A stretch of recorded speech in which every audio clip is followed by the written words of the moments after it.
Hello and welcome, all you wonderful 2E Dicers. It's another week, which means it's another episode of Star Wars Edge of the Empire with your wonderful cast and crew of 2E Dice Adventures. I'm your host, Danny Tarzan82855. You can find me under that handle on all social media. And with me, again, is the wonderful cast and crew of 2E Dice Adventures. With that being said, let's go ahead and roll out our cast introduction at this time, starting off with our wonderful and never do wrong, goodest buddy, Ego. It didn't happen. It didn't happen. Hi, I'm Ren. I go by Master Ren on the internet. I play Ego, who's a Twi'lek, scoundrel, charmer, man of not too many mysteries, but a lot of smiles. Was done nothing wrong in his life ever. Nothing.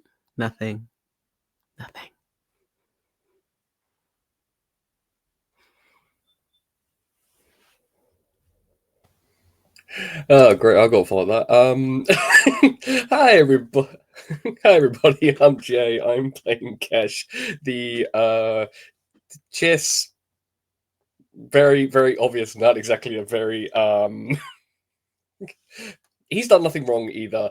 But yes, I'm playing Kesh, the chess assassin, and very happy to be here along with my new favorite moth.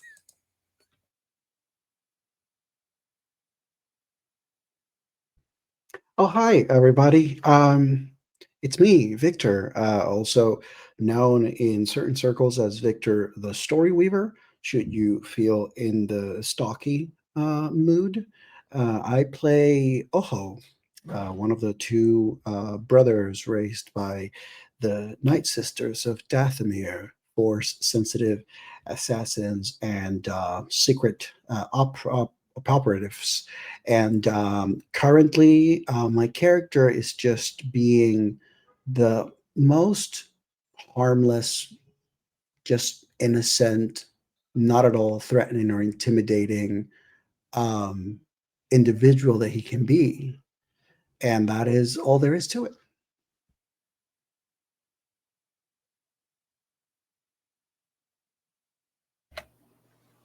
Sorry, guys. I was a little bit busy promoting this wonderful episode and got a little sidetracked because I want everybody to see that I'm here with all my friends that have introduced themselves. And me, the least important person on screen. I'm Matt, also known as War Torn Knight, out there on the interwebs. And this evening I will be playing.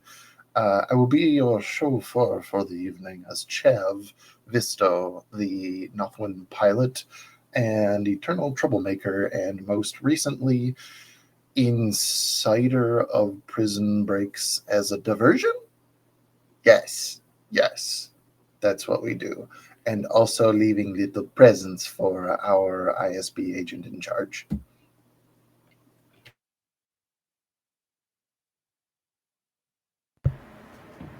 A strangely short intro for Chav. Suspicious. Hey guys, I'm Dia, also known as DiaVille.cos on all social media. I play Dav, who is our Sabraki bounty hunter with far too many guns and one armored flight suit, which is absolutely delightful. Also a Night Sister, depending on who you ask. And by depending on who you ask, I do mean everyone else who isn't herself. Yeah. Let's get into it. I love it. All right. That rounds our cast out for tonight's episode. We are also usually joined by Oz, or Son of a Ghost, who plays Rawl, the other half of the Night Brother duo, or Night Sister duo, Night Brothers / Night Sister trained duo. He'll be joining us later on, just currently going through a transition. That being said, that rounds out our cast for the evening. However, we do have some wonderful news this week. We have a full slate of shows coming up this week.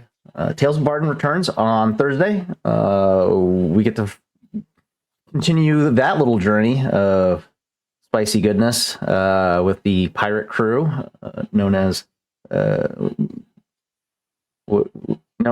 Pale Lady. And then Frontiers of Ebron, Sunday. Don't forget that one as well with Michael St. Gregory.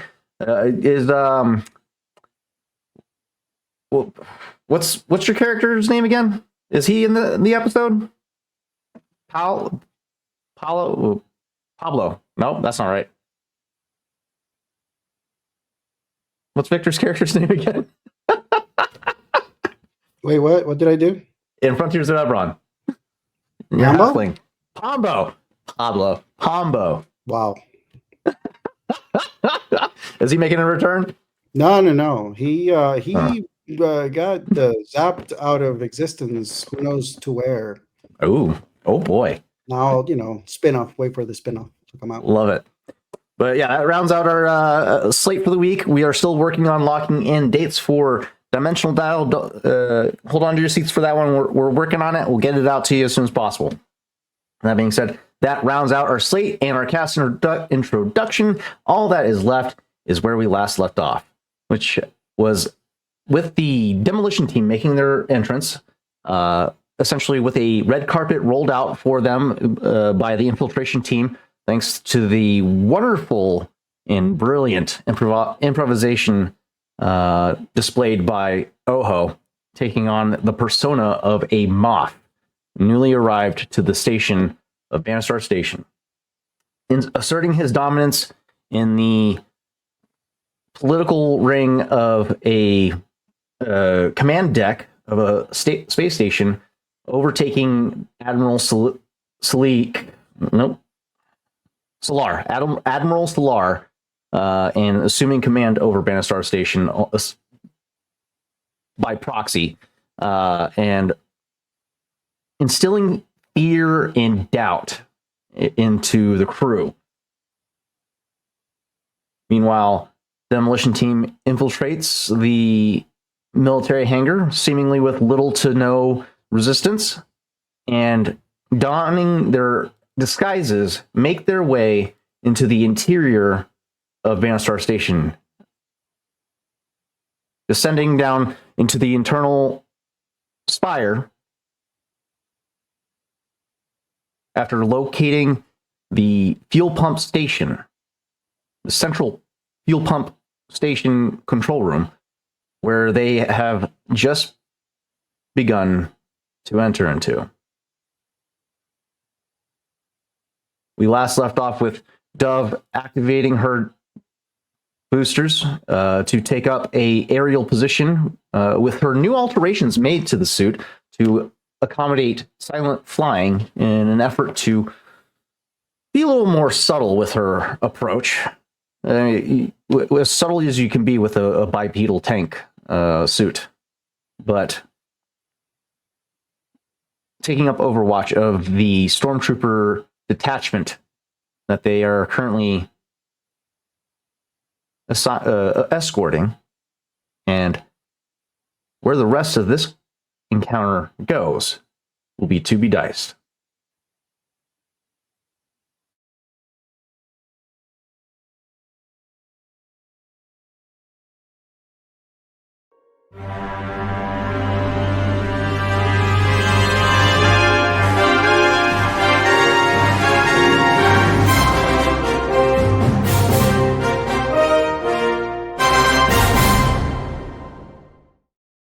All right.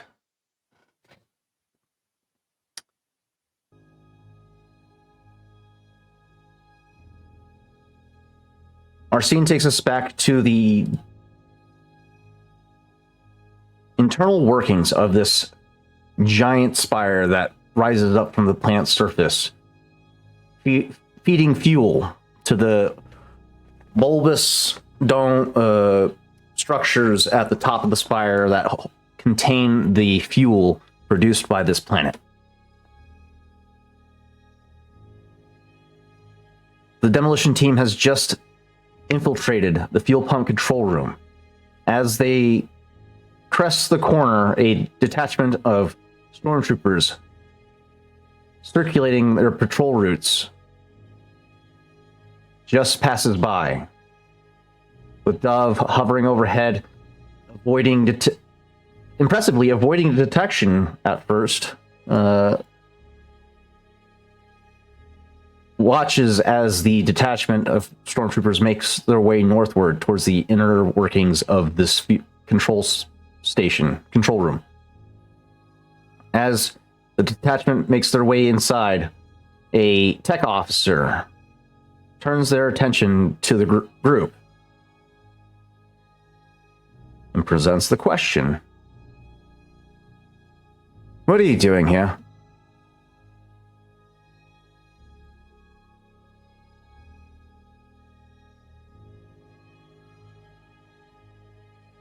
Demolition team, what do you do? It would have been good if in the past week I thought of a plan. It's great. It's fine. We can just improvise on the fly. That's the whole point. Oh, before we go for any further, let's go ahead and roll out our luck points for the day. So everybody go ahead and roll your force die, and let's see how lucky we are today. Oh, if you could do me a favor and roll 2 for 1 for you and 1 for Rawl.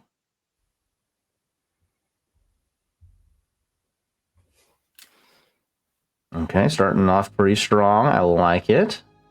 Okay. I'm currently carrying. Come on. I love it. There we go. We got 1, 2, 3, 4, 5. That is it. Whew. 4 dark side, 2 light. I haven't rolled yet because, like a bad player, I haven't opened the table yet. Oh, how nice. Don't worry. I only ever roll dark side, so... This is true. Hey, Yes. Chav bringing in balance. I am the chosen one. I was born to bring balance to the Force, not leave it in darkness. I love it. Okay. So we have a perfect balance of force points for today's session. It leaves a good omen. I feel. I like it. Okay. Bringing us back in. The air is thick down here. You're already feeling the heat being produced from these from the turbines churning up the fuel from the planet's surface up into this up into the upper section of the station. It's hot. It's sweltering in here. Rawl and Dove and RX Squad are all feeling the discomforts of wearing heavy armor in this section of the ship. The turbines are loud and it's hard to hear, but again, the tech officer turning his attention to you hits you with the question, what are you doing here? What do you do? Where is the tech officer? On the platform, just elevated off to the side of you, right next to the big turbine. Oh, I see. Okay, got it. Also, the mob sent you. I will look up towards him and say, oh, come on. Do you seriously think we'd be down here if we didn't have the clearance? Don't worry about it. And I'm going to use the force on it. Okay, all right. What are you trying to do? Starting off strong, I like it.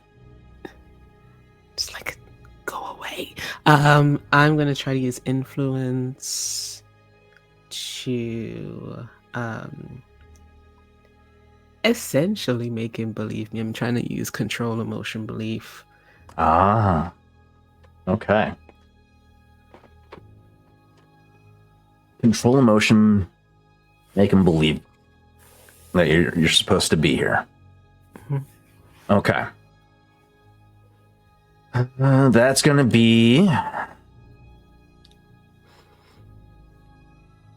It's an opposed discipline. Discipline, check. yeah, that's right. combined with an influence power check. So Interesting. Okay, so I gotta pull up a tech officer here. Let's see, do I have one? Leia skill.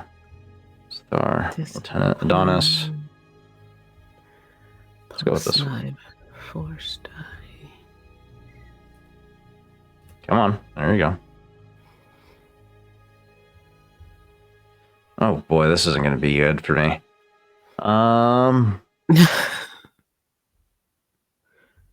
It's early. We'll roll with it. It's fine. Nah, fuck that. I'm cashing in a token. Already? Cash in a token. I gotta make you squirm a little bit for this. All right. Okay, here's the engineers. Okay. 2 successes, 1 advantage to beat. Let me see if the thing even turns on. Yes. Wow. It does. It does in fact turn on. So he's got 2 successes though against my 1 success. Let me see. Influence.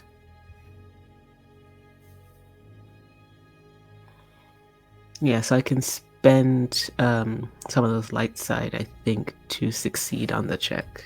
Correct. And then the remaining points you can disperse to upgrade the ability or whatever you need to do. All right. I'll just increase duration. Ooh, okay. Very cool. All right. So what are you making him believe? Aside from just that you're supposed to be here. I want him to believe that we're supposed to be here, but also that the officers are of higher rank and he is punching above his weight asking this question. Because he is. Damn. I really gotta start combating you force sensitives in this game. Okay. The tech officer, you watch this. He wasn't really coming across as like imposing. He was more so concerned about more troops in the area, potentially causing a disturbance with the workspace. So there's more of a general concern that, as opposed to asserting dominance. But as you shift his, as you extend your influence to kind of create this whole different side of belief in him, you watch as his temperament shifts like drastically. It shifts from general concern to very palpable. I don't want to say fear, but discomfort, believing that he just insulted a higher chain of command than his station, and he kind of recluses back into himself. I'm sorry, sir. I was just making sure that you knew where you're going. I didn't mean to disturb you or your Twi'lek. It's perfectly fine. I'll go back to my business. And he just turns and shifts back to going back to work. Nervously, very nervously. I just pat Brell on the shoulder. Keep going.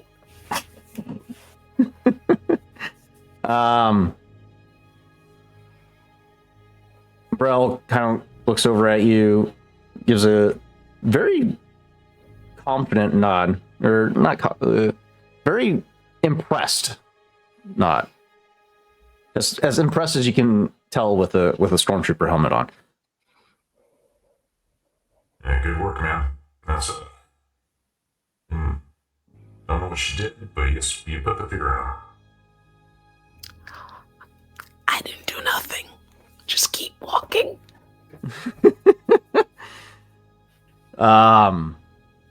You guys continue to make your trek through the station.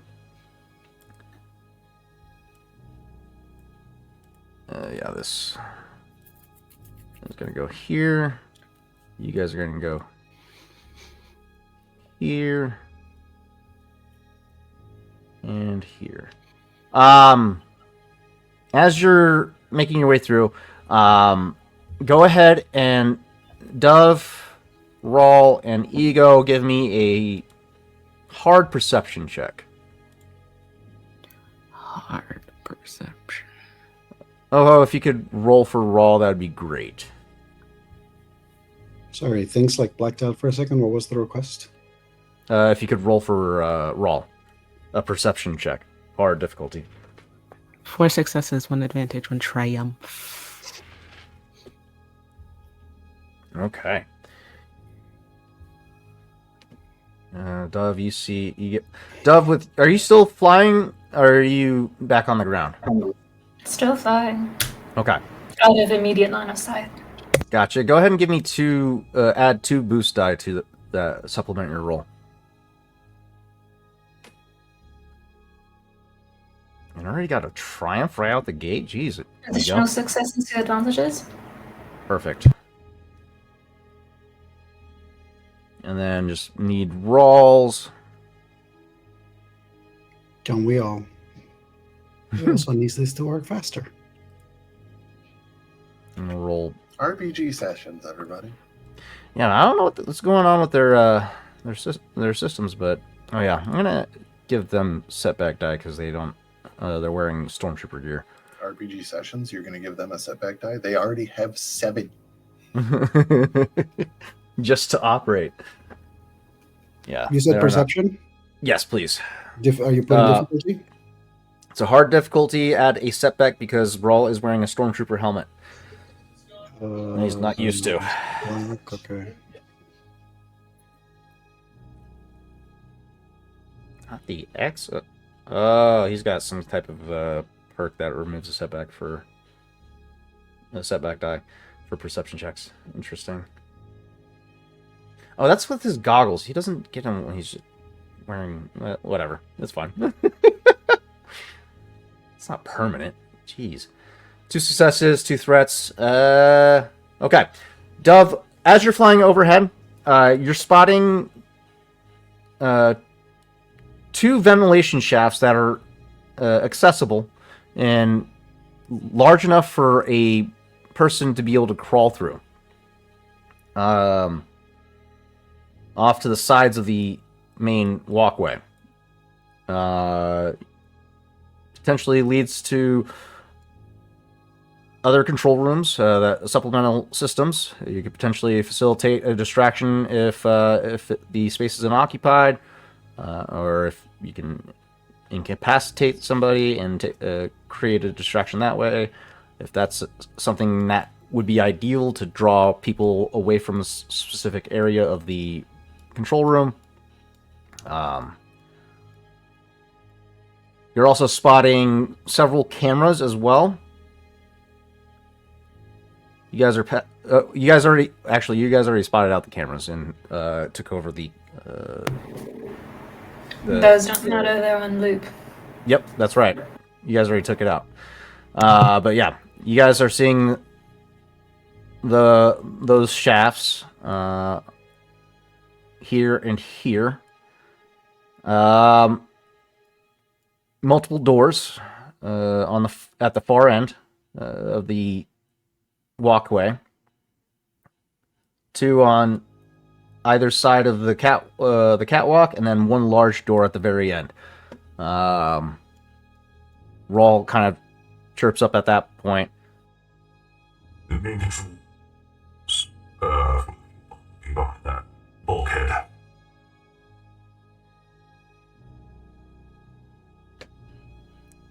And Major Brell and the rest of Auric Squad acknowledges, begins to look around for potential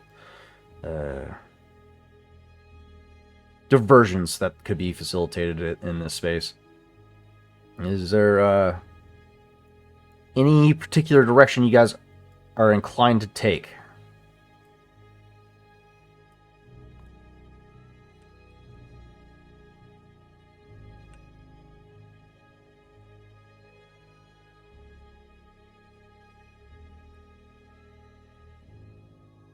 Me struggling to move the map for 500 years. Now,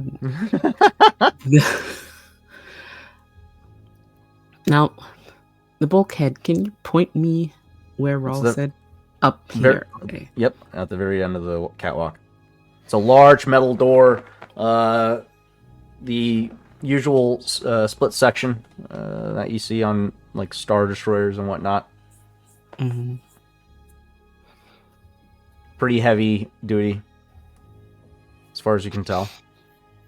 There is a technician at the midpoint of the catwalk, currently engaged with the patrolling stormtroopers. Let's see if she actually takes notice of you guys approaching. While you guys are figuring out your game plan. We have a game plan.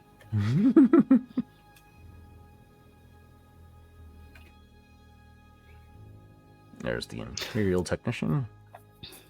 The whole point of us being down here was for Dove to get up and access, and for the others to start laying charges. Correct.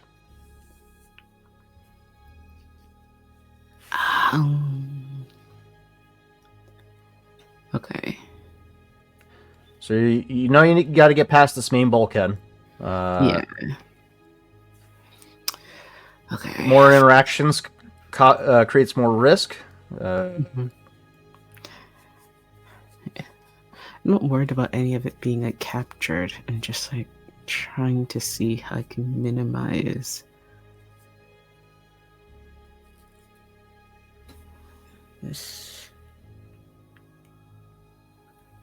Might just have to loud and proud it. Okay.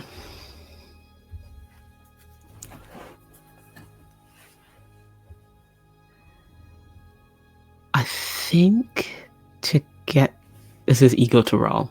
Actually. I think you might just have to go straight through.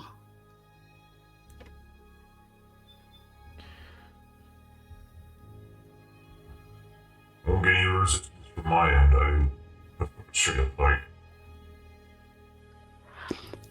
I beg, I can't really understand the voice one. He lifts up the helmet. You won't get any resistance from my end. I prefer a straight up fight. Okay. Does Dove hear that? Because that sounds excellent. I would assume if you're listening.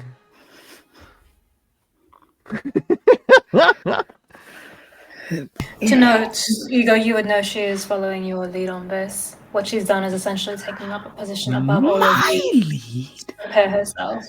You are the one who's face to face with these people. I don't know if you want to sweet talk your way through it. I'm just ready to shoot. It's very simple. Okay. You could also imagine Rawls also chomping at the bit to knock out some peons. We try it nice and easy first, and then if it goes to shit, it goes to shit. But until it goes to shit, Just gotta keep them. If I may, just because this is something obviously that was like a combination of the two last sessions. But at this point, like just to like reiterate, the Ego and Dub would know that Oho got all the way to the admiral of the station and actually told him, I have a ship incoming with my team. Right. I want them to be let do their job. So, like, should you need to use that for any reason, that actually is something that you have at your disposal. With the most, like, the whole concept of if they ask you who it is, you can be like, the admiral knows who you're talking about. You don't need to give names if you don't want to, because you don't have to give names if you don't want to. All you have to do is just be helpful. commandeering enough to take Yeah. over the space. Pretty much. That's very helpful. Thank you. All right, straight through. right, Also, another point of order. Very sorry. Mhm. The Moth did allow Cash to get a data slate to get a security sweep of all clearance codes, passwords, redundant areas, safety protocols, everything, and that was sent to both Roll, and it was sent to the team, and it was sent to Dove. So basically, you have access to just go up and down the ship with no consequences. We basically brought Christmas early. That's what we're saying. This is the Star Wars Christmas episode. Oh boy. Let's not break that one out. Dove also hacked into the code, so that they would essentially be malfunctioning, so they could just go through without needing any codes at all. It was great. Yeah. You guys pretty much had the red carpet rolled out for you. So I'm just fishing for some despairs here, basically. Have you considered? No. Listen, I gotta make you guys sweat somehow. No, that's fine. No, straight through. All right, you guys are gonna push straight through. The patrolling stormtroopers don't seem to pay too much mind to you, especially as the other technicians seem to give you a bit of a not a wide berth, but they just pay no real mind. But once you get to the midsection, the female technician just finishes her conversation with the stormtroopers, turns her attentions to you.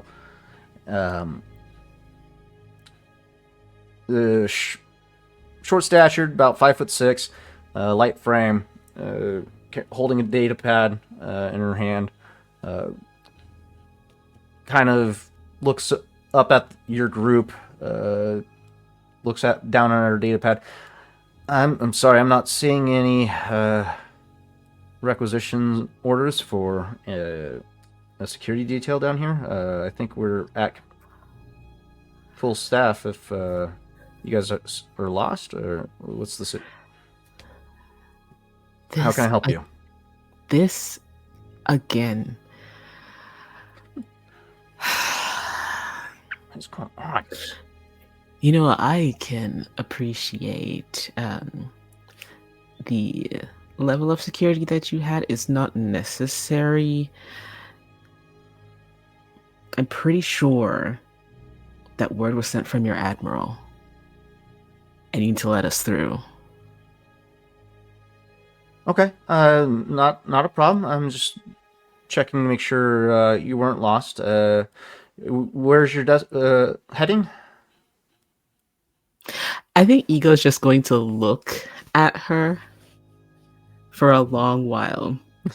And the other side of that charm coin is when Ego's face goes very flat, it's a little unnerving. Mm-hmm. And so he's just going to meet her gaze with no sign of an answer. Just shutting my NPCs down. I see how it is. Okay. All right. Give me a. This would be the opposite of charm. So coercion. Give me a coercion check. Cool. Average difficulty. I have something for that. I do. Yes. Okay. Got it. I'll apply that if necessary. Coercion, average difficulty. Roll. Nice. Okay. Success, threat. One success, one threat. Okay. You see her concede. She does concede. However, she does appear a little cross. She steps to the side and just goes silent. Lets you pass without any more interjection from her part. When she does that, he relents and smiles a bit, but then continues on behind Bro. Okay. You guys make it all the way to this bulkhead. No problem.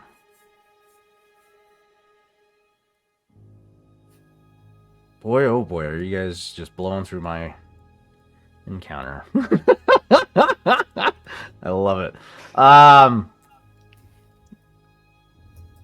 As you approach the bulkhead, the control panel off to the right side, you can see it lights up at the proximity of your guys' arrival.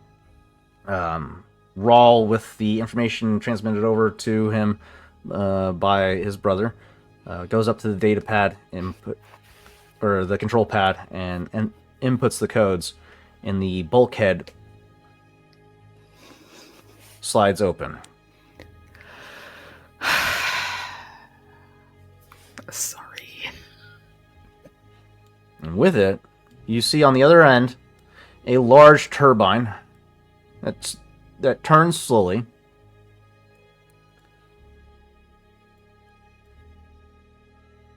Pulling, you can imagine, is pulling tons of fuel up from the planet's surface.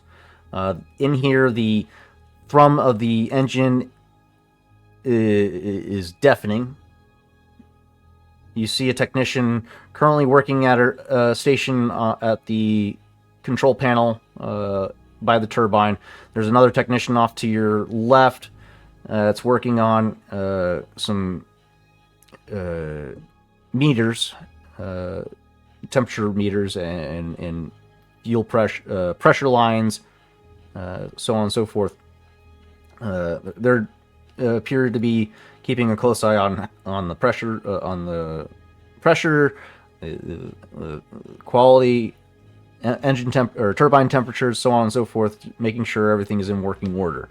The technician does not seem to take note of your arrival. As you look closer, you do see that she is wearing ear protection to keep from losing her hearing.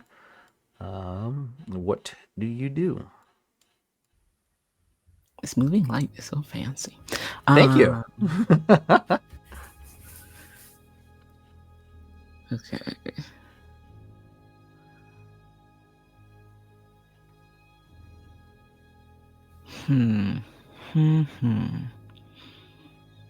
Actually, I think Rawl kind of blows past you at this point. I was like, I feel like this is a roll. Yeah. As he does push past you, he, again lifting up his helmet. Help! If you could get the technicians lost, that'd be great.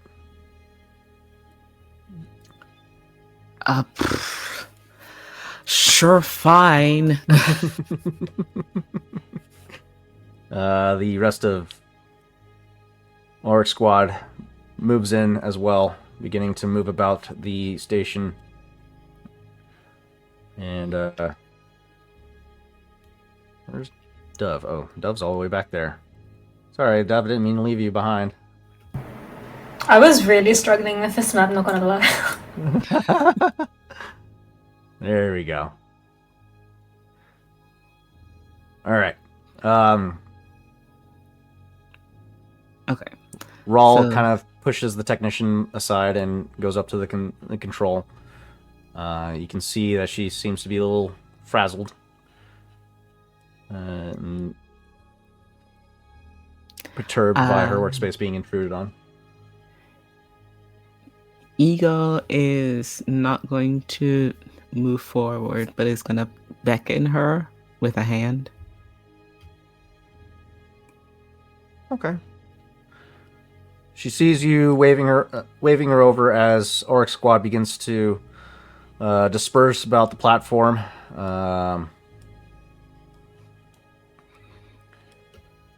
That's going to be a discipline check for sure. And the technician approaches you, lifting up one of the the cuffs from her ear protection up to listen to you. Yes, what's going on here? Hi, hello. I don't know if you've gotten the dispatch from the Admiral. We're part of a team that's come in today. We're just going to be checking over security down here. We've been going through different parts of the station, so we kind of need you to leave for a second. You need me to leave my post? For a minute or two. Why don't any of these engineers have good discipline? It's all the calf they drink. I'm so screwed.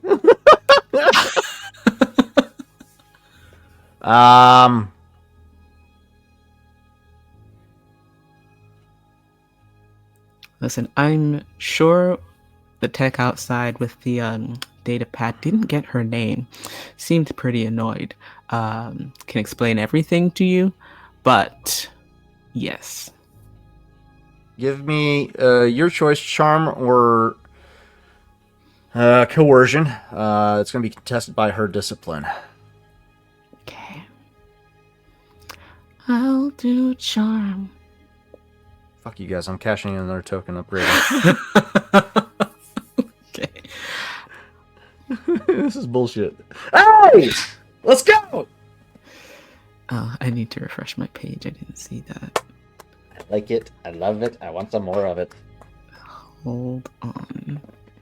Now give me a triumph. What? I need RPG sessions to load. Please hold. 4 successes for those who are in chat and watching. Yes, all those you at home. My engineer successfully. We'll see if that is able to defeat the imposing ego. I mean, it's not a bad shot. Okay, charm. Roll. What the fuck? But, don't get too excited. I can re-roll charm checks. No.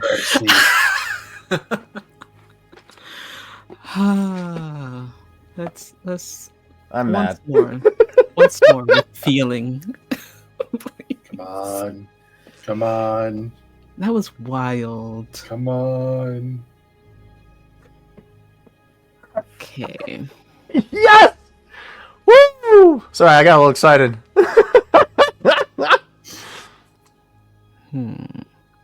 What can I do? Nothing! For the Please hold. audience, Ego Please hold. rolled first. 2 successes, 7 advantages.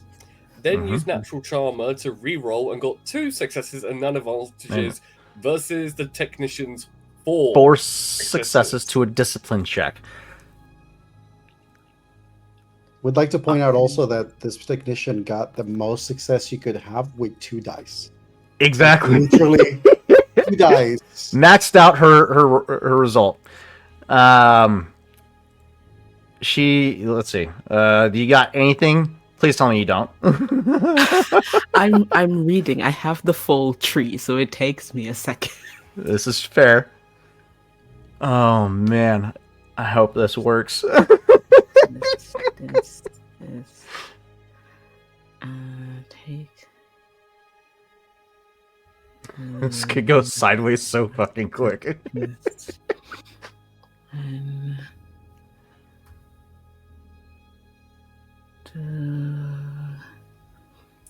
Even if I used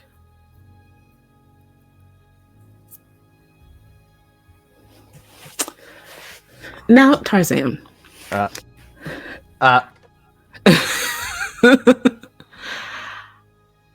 Yeah.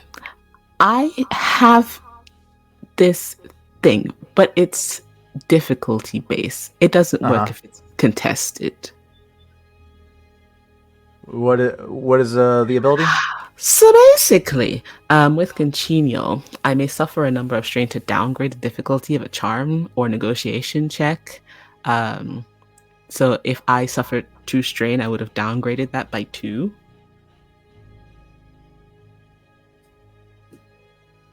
No, you're not taking away. You're not taking away my proficiency die. Correct? I hate you.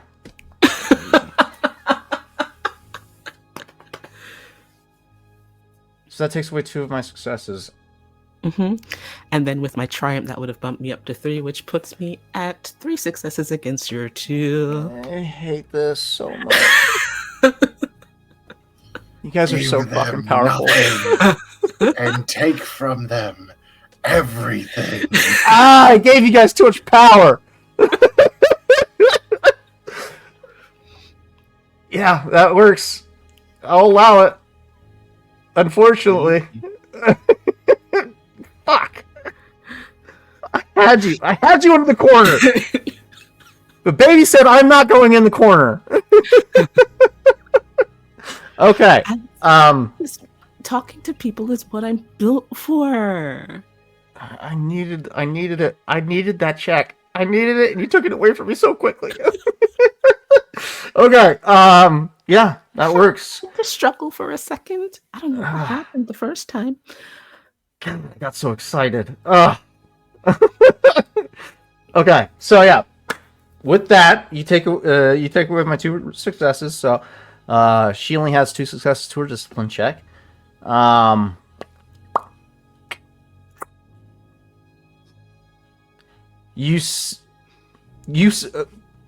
the way it plays out, initially there's a lot of resistance as you tell her that she needs to abandon her station for a moment and go talk to somebody else.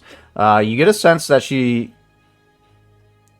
initially was planning on calling security to find out, to get to the bottom of the situation, but she starts to second guess herself as she looks down at her data pad and sees a bulletin post about a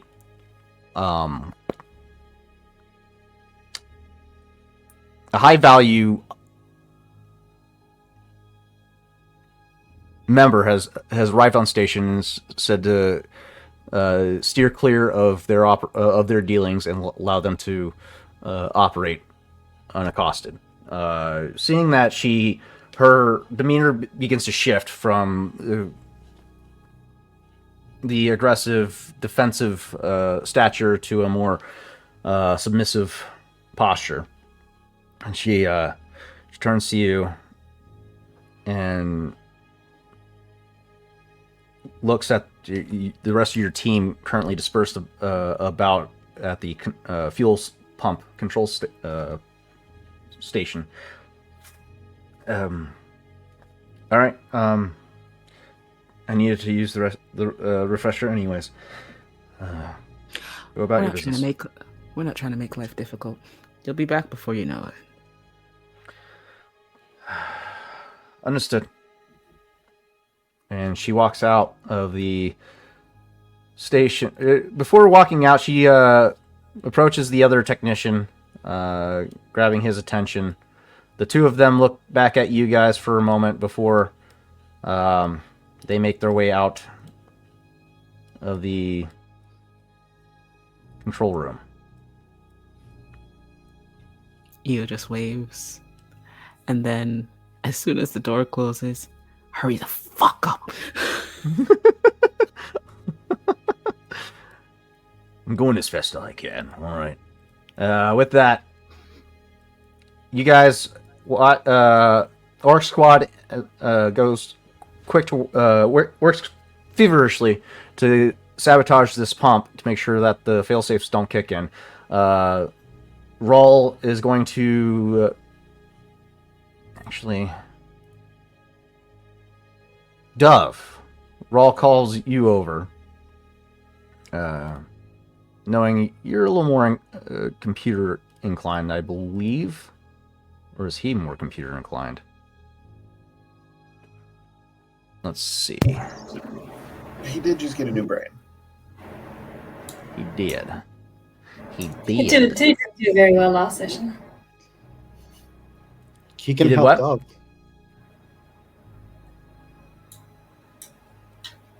Come on, RPG.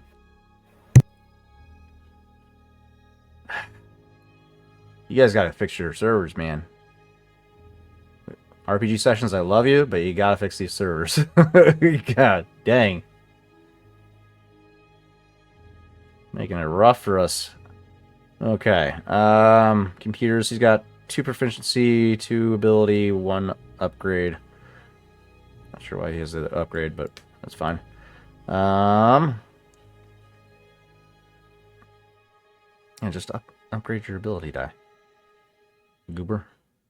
So yeah, he has 3 proficiency. 2 his computer's checked. What's yours?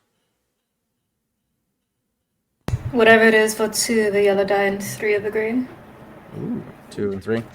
So you have 5 dice to roll. So yeah, he could help you out. He's gonna. That being said, he's got 3 ranks in it. So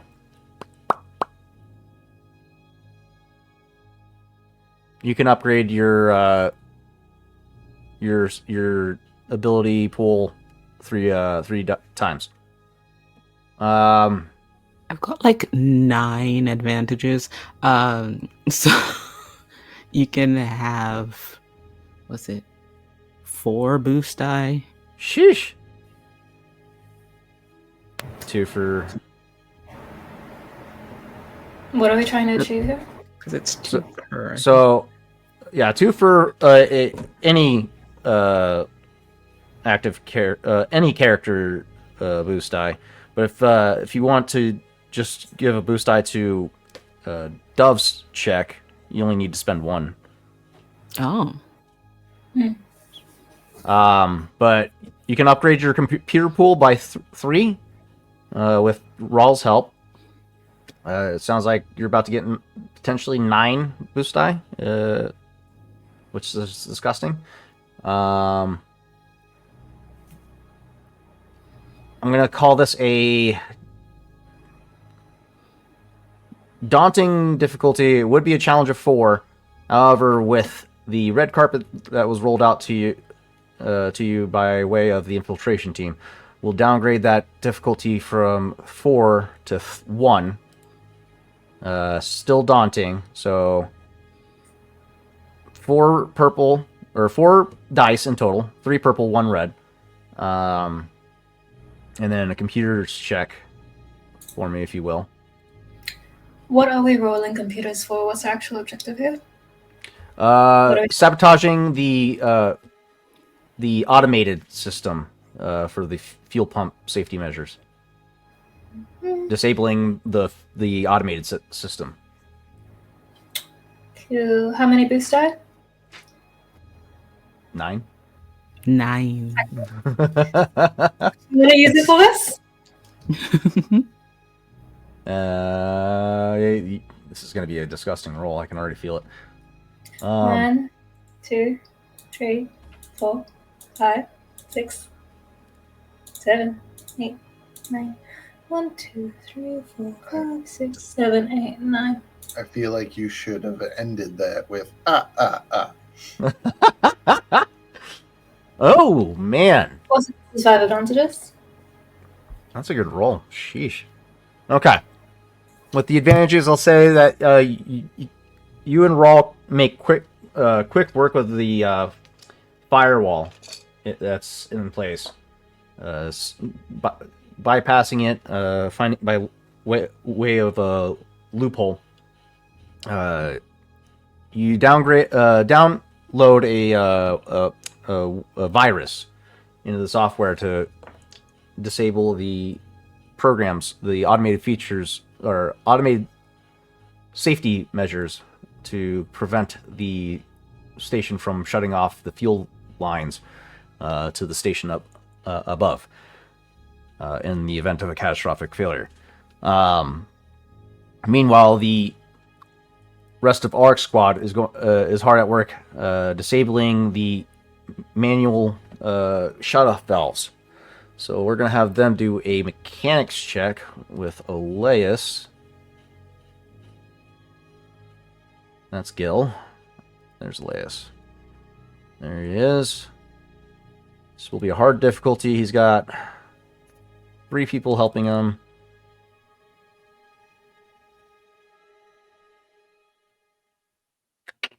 Yeah, that'll do it.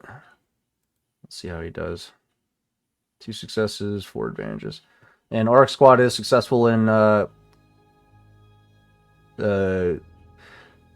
making sure all the shut-off valves are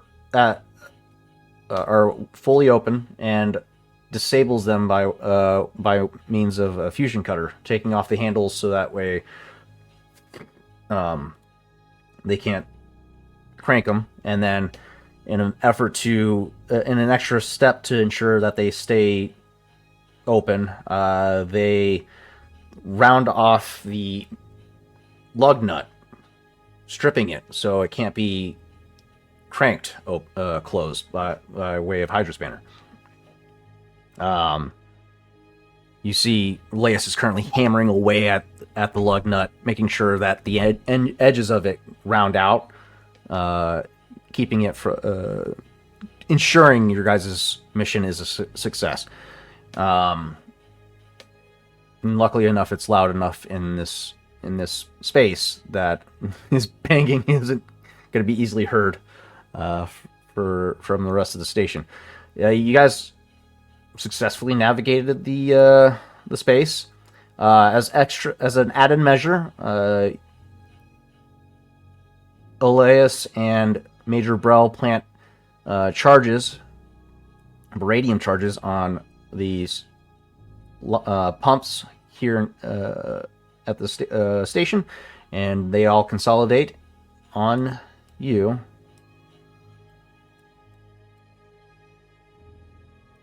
On you two, and give you a thumbs up.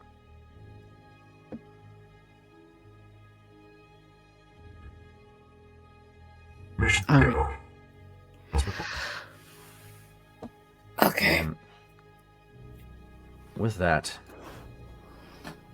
your job here at the fuel pump is complete. You guys make your way out the same way you came in.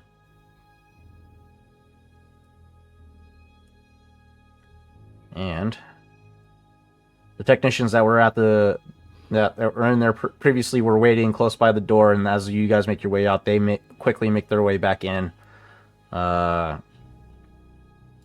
to assess what you guys did in there, or some level of curiosity. But you guys make your way out of the station one by one.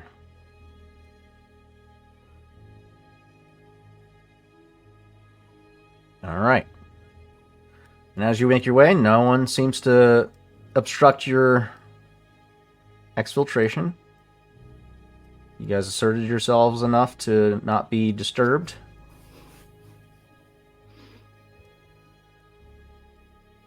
And make your way to the turbo lift.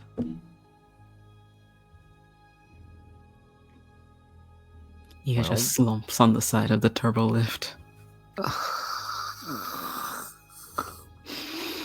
Great. Well done, guys. Made that encounter way too easy for you guys. I gotta start throwing more obstacles at you guys. It wasn't easy. Oof. Well, it's stressful, but also, would there be a way to sabotage that turbo lift so it can no longer access that fuel floor? Oh,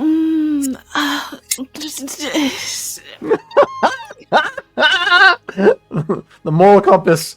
There is a means of sabotaging the turbo lifts. You do know there's multiple turbo lifts available.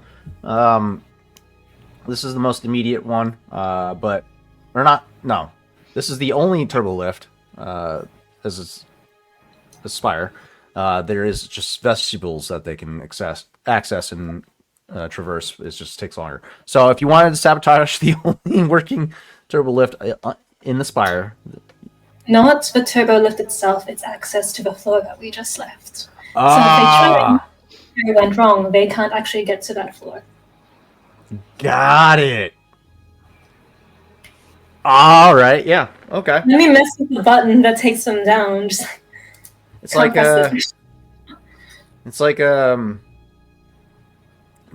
you ever read the book they built my high school science or sideways or something like that. There's no 13th floor or whatever. Now, am I crazy? Is that the only? Did I make that book up myself? There's a level in the school that doesn't exist. 13th floor. There's no 13th floor. It just goes. But yeah, you essentially do that. You remove that floor. It doesn't exist anymore. With that, cells have made along the way. with that computer Why check, does your yeah, you high can do it. school have 13 floors? Jesus This is Christ. what I. This is Don't worry what about I it. asked you. Don't worry about it. There's more floors than that. Why? I had a big high school and there was 4 floors. It was built on its side instead of flat. Why does it have floor That's anyway? not how floors work. Anyways, with that computer check, yeah, you could easily pull that maneuver off. Just kind of erase the fuel pump station level from the access, and yeah, you guys ascend. Actually, that's a good question. Do you ascend or do you go? Oh, the reactor would be above you guys. Are you guys going back to the reactor, or going to the reactor, or are you guys going back to the ship? Did we need to go to the reactor? That's where all the charges need to be planted for phase 1. Then yeah. Okay. I totally know what the plan is. I'm not gonna despair fish here. I feel like that's a good band name, though. Despair fish. I like it. There is a security detail, a very significant security presence at that gate, but I'm assuming you're going to use the Moff Oho card to get through. And, It's a good card. Yeah. Do you want me to roll? Now I'm trying to figure out if they would still implement their security measures.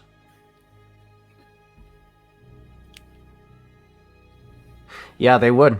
All right, so you guys are gonna have to figure out a way to slip the beradium charges past without detection, because they are still going to scan you guys. So, that being said,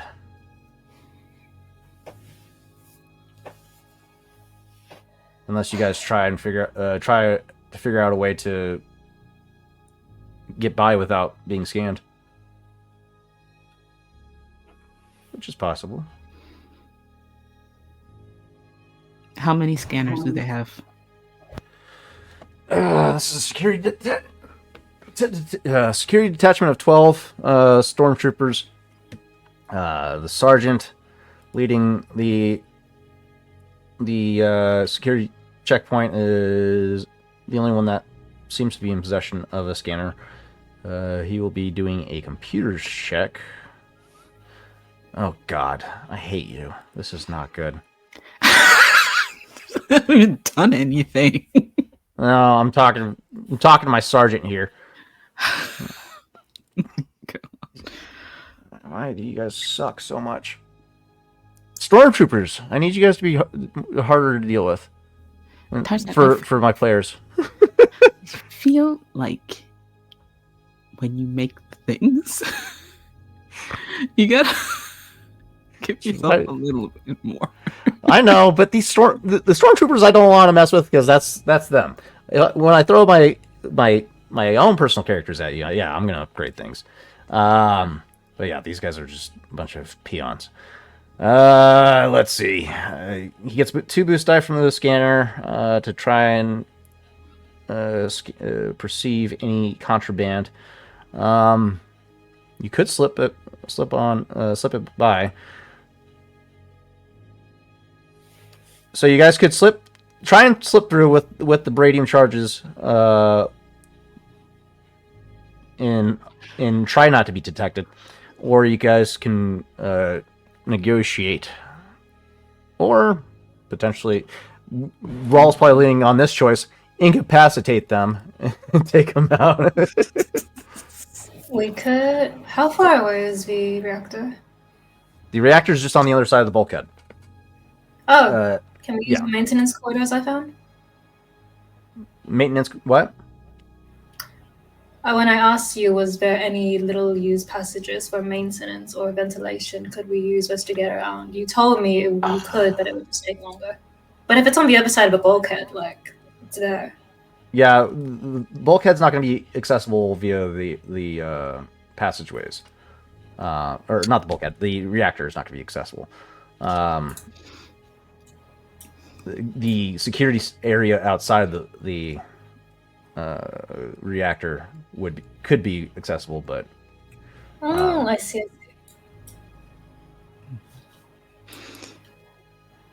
So I'm guessing we're aiming for just trying to get past.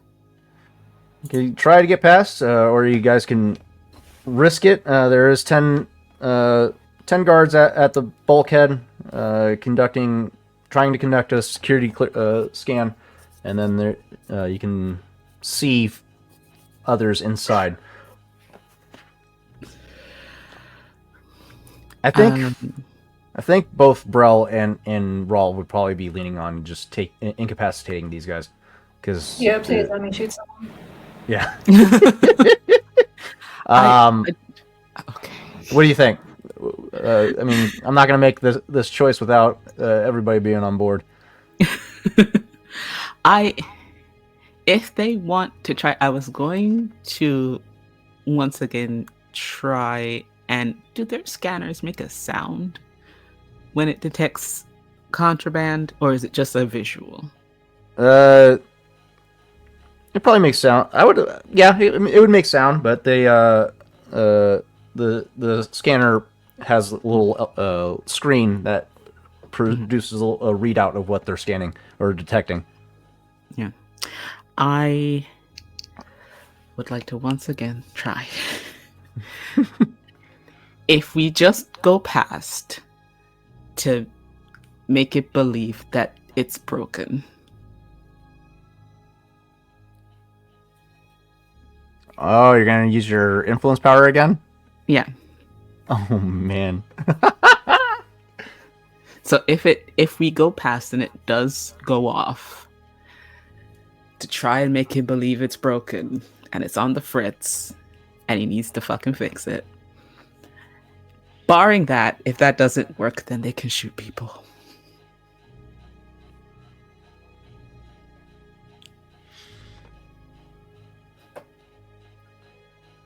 Shit. Okay. Okay. You're going to try and convince him to via the influence ability. Mm-hmm. This is a contested discipline check, you said? It is. All right. I need you to work for me, buddy. All right. Cashing in a token. Give me the money. That's not bad. That's not bad. Okay. All right. And Now, if I were to cash in a token, no, that's fine. I'm joking. you got the tokens for it.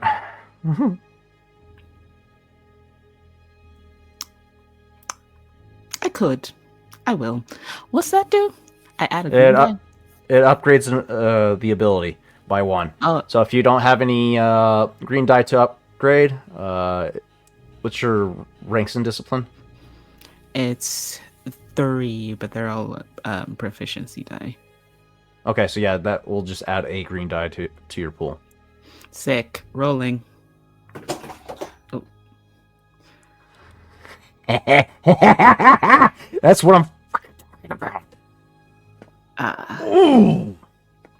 You can't roll. Can't re-roll those. Can't re-roll those unless you want to take some dark side ego.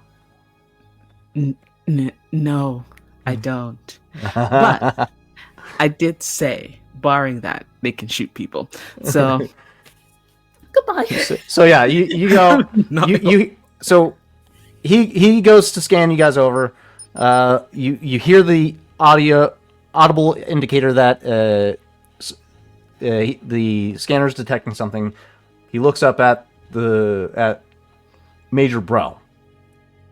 Brell, seeing this, you quickly try and influence him. Your scanner's on the fritz. The stormtrooper looks at you. Looks at Major Brell as a stormtrooper. Turns his head over to look over his shoulder. And then quickly goes for his blaster. And at that moment, our squad and Rawl all open fire. All right, so that being said, let's go ahead and roll initiative. Everybody's rolling vigilance. As this is a reactionary moment to see how quickly you can dispatch these guys. You have to try for Triumph.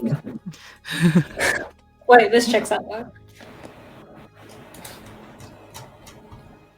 That's great. Add to initiative. Okay. Add to initiative. Bam. Where's my stormtroopers? Good grief. Everybody gets an initiative. Okay. Hi, Tater. Needy cat. Okay. Excuse me. Elias, vigilance, initiative, roll. Okay, that's 1-1. We'll convert that to a PC slot. Gil, initiative, PC, Brell, vigilance. These guys, vigilance sucks. 3. PC. Alright. Anybody missing? Sathar. Oh, his isn't too bad. Is he going to take it? Nope, he doesn't. 1 and 3. Okay. Well, that doesn't look good for you guys. Okay. So, everybody quick draws on each other. The stormtroopers are going to go first as they are a larger detachment, which means that gives me a better chance of hitting you guys. Wait. Fuck. How many was theirs? What? The stormtrooper. It's 4? Oh, it doesn't matter. I don't have enough. Continue. Okay, everybody's in engaged range. Let's see. Build pool. All right, here we go. 2 successes, 4 advantages. Okay, 2 people are taking shots. I like it. Okay. Cashing in those 2 advantages to get an additional hit. Auto fire, that's not. Increase the difficulty. This isn't auto fire, but this is multiple stormtroopers shooting. So it'd be the linked feature that I'm looking for. Linked.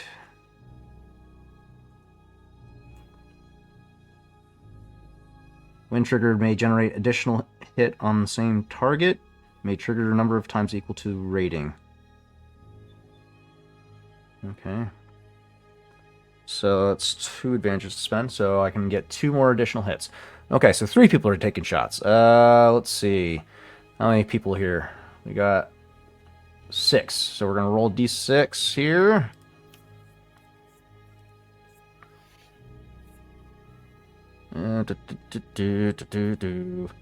That is going to be 2, 3. Sathar.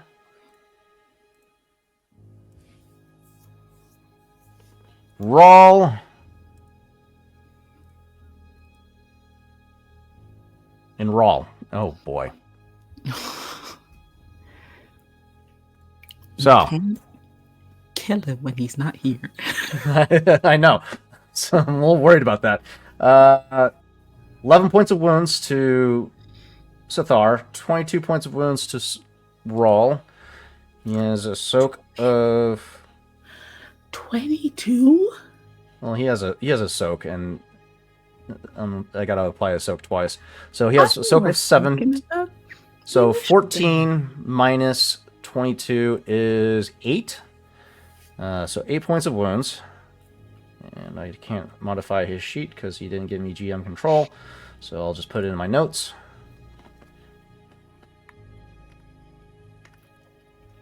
Okay. Owies.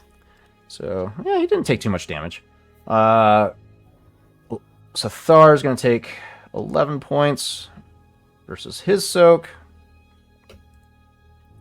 And then we end the Stormtrooper's turn, and we go into the first player character slot.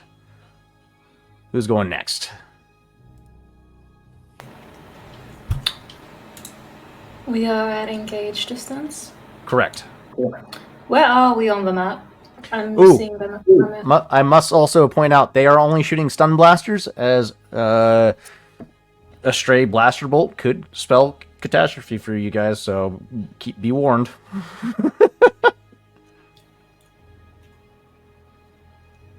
And say again. Where are we on the map? Where are we coming from? You guys are just outside the map, so Hmm. I didn't build. Did I build a security checkpoint?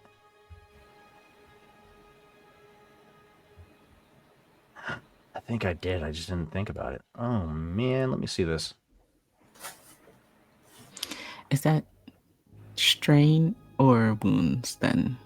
Strain. It would be strain damage. That's very important, Tarzan. Yes. Yes, it is. These guys are only shooting stun damage. Yes, I do have a map. Okay, cool. So here we go. Perfect, and it's already populated. All right, we'll move these two out of here. We'll give you guys your tokens. You are currently right here at the checkpoint. For reference, this walkway leads to the reactor.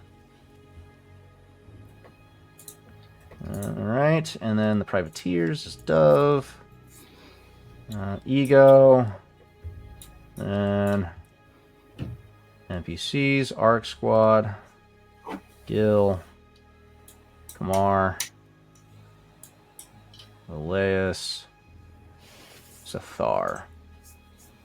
There we go. Gil, Okay. Kamar, Elias, Sathar. Okay. Sorry. You're good. So yeah, you're opening fire on these guys here. The Stormtrooper Sergeant is right there. You guys are in engaged range, and your destination is to the right. They're clumped together so nicely for auto fire, but that particular gun of mine doesn't have a stun setting. Uh-oh. Uh-oh. Choices.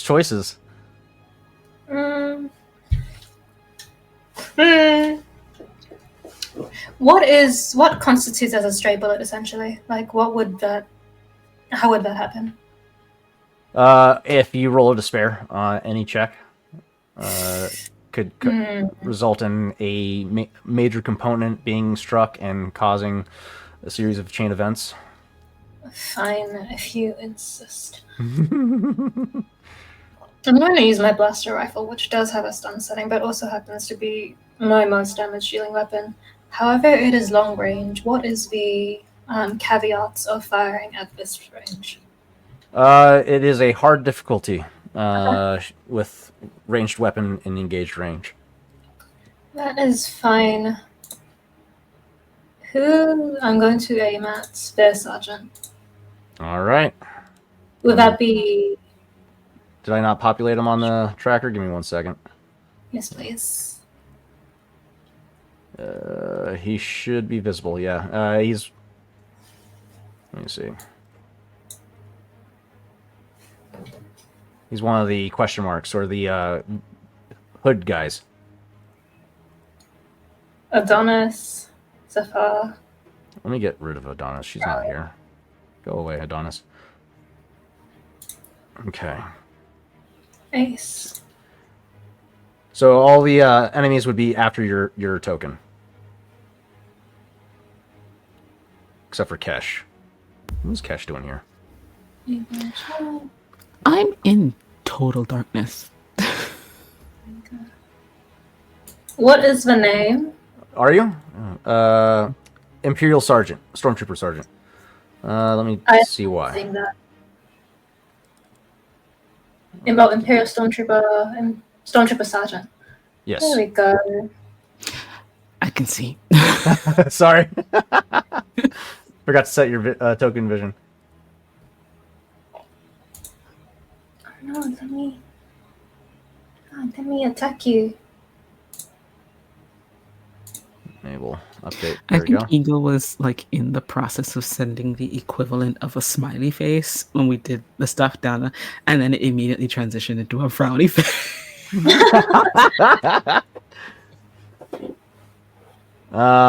So combat check is the last three tokens on the combat tracker. Imperial Stormtrooper and then Stormtrooper Sergeant is the intended target. That, and then engaged range. Engaged. Where are you? Blaster rifle. I'm not selecting anything from 2-weapon combat. I just leave that. You don't want to do 2 weapons? Double the chances? I'm not sure if I can with the size of what I carry. I'm not not sure how blaster that rifle would on a repeating blaster? Yeah, no.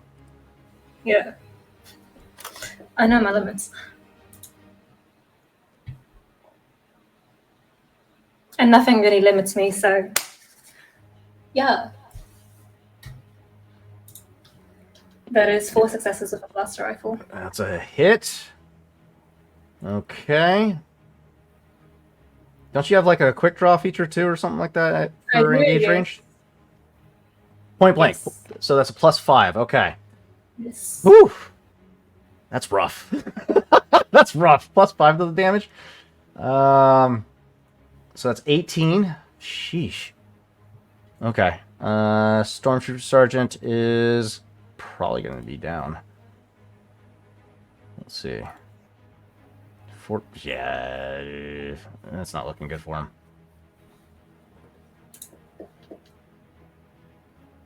It's 5 to 18. That's 23 damage against Ahsoka 5. So that's 18 damage. Yeah. Oh yeah. Dove, you just.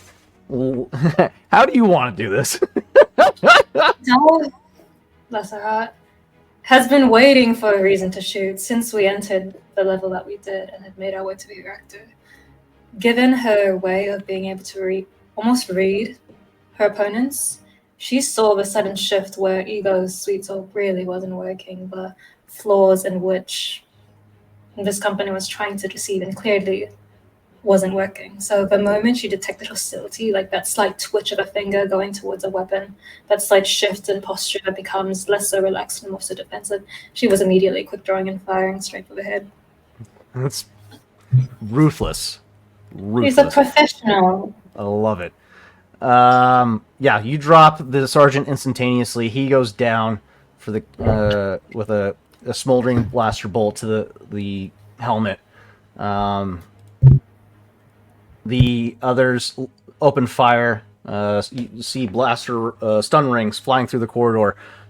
Two of them hitting Rawl. One impacting Sathar in the shoulder, and you watch his shoulder go slump or go limp for a moment before he jostles himself and tries to reinvigorate his arm again for returning fire. That'll end your turn. Are you staying in position, or are you repositioning? Is there space to fly upward at all? Or would that count for an action that I don't have? That would. I mean, you would have to do a piloting check, which would be an action. But So if that's the corridor is about maybe 15 feet tall, so you could fly overhead, but you wouldn't be able to. Your legs would still be in their faces and whatnot. yeah, don't worry about it. That will be me. Okay, staying in position. Gotcha. Okay, up next player character slot, if you will. I can go. For how many troopers haven't acted this turn? Is it just the one NPC slot? Correct. Which would be the stormtroopers' turn. Okay. So Wait, that wouldn't be the stormtroopers' turn. They just went. It was the sergeant's turn that just went. So it would have been the sergeant's turn. So I don't get a turn this round. No. Oh no. I'm in trouble. It's fine. We're fine. Yeah, the stormtroopers already went, so the sergeant's dead. That's great. Okay, cool. Wait, do I have more sergeants on the board? I do. All right. So the reason I asked is I have quick strike, which adds a boost die per. So I get one extra boost die against targets that have not acted yet. Gotcha. So, it's just one. I just have one rank, so it's just one boost die. Gotcha. For one person. The only thing I have that is stun is my light blaster pistol. So I'll use that. I don't shoot things. This is not good for me. So that's Kesh. That's Elias. That's a stormtrooper. That's a stormtrooper sergeant. There you go. Right now, the stormtrooper sergeant is not in view. He's around, so you don't see him currently. Okay. So the only immediate targets would be the stormtroopers in front of you. Okay. That's fine. Unless you want to rush past them to go shoot the sergeant. No! I don't want to be here! Okay, what is the stormtrooper range? Engaged range, currently. Everybody's within engaged range. Okay, engaged stormtrooper is...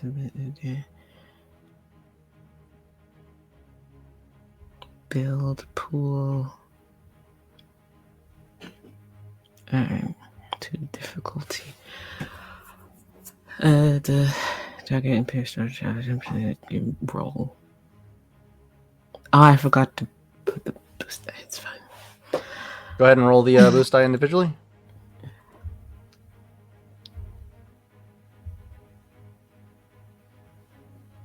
It didn't matter. Okay.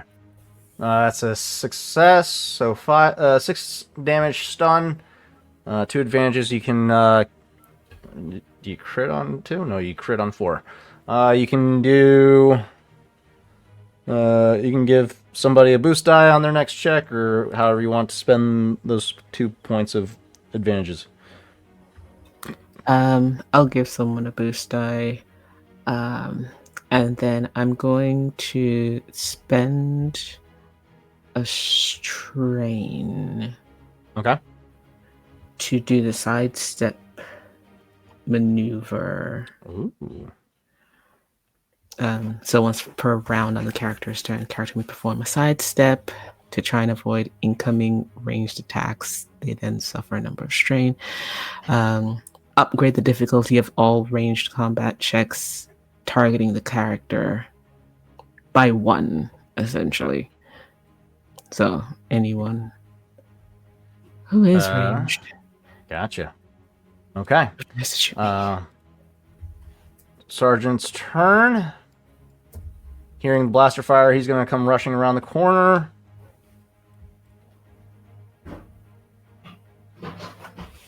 Wham, bam. Thank you, ma'am.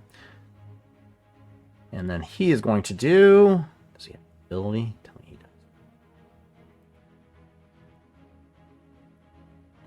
Tactical direction. May perform a maneuver to direct one allied minion group within medium range to perform an immediate free maneuver or add a boost die to their next check. I like it. Hearing the blaster fire, he rushes around the corner.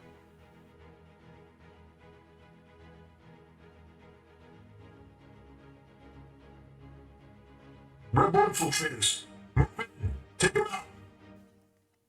And you hear a series of boot falls rushing up behind him. And they'll get right there. Move you out of the way. There you go. And you see another squad of stormtroopers rushing into the fray. What is he going to do? He's going to do a blaster fire check. I'll roll a d6, see who he's going to target. Can Raw one-man army this and save us, please? I'm not opposed to it. Yeah. 1, 2, 3, 4, 5, 6. So that's going to be Elias. Elias is taking this shot. Okay. They're within short range.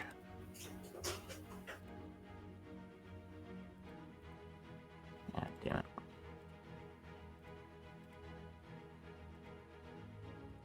And roll. Boy. Sorry, Elias. This is going to hurt. 14 damage, or 14 wounds, with 4 successes, no advantages. Don't hurt my boy. It's strain, Tarzan. It's strain. I know. Oleus goes down. Tarzana. You hurt my boy. He takes a direct hit from the stun ring and falls unconscious on the ground.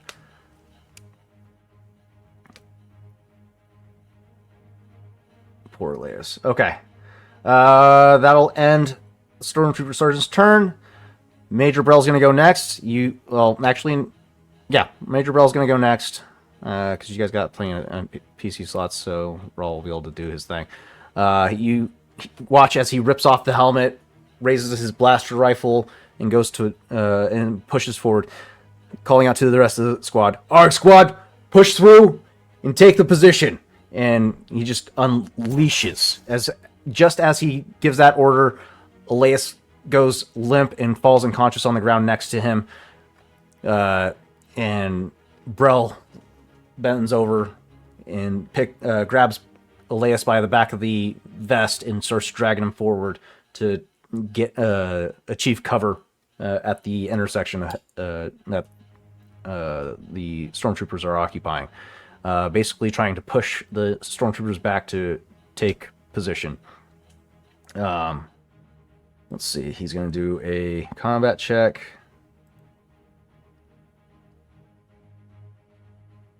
He's got a blaster rifle.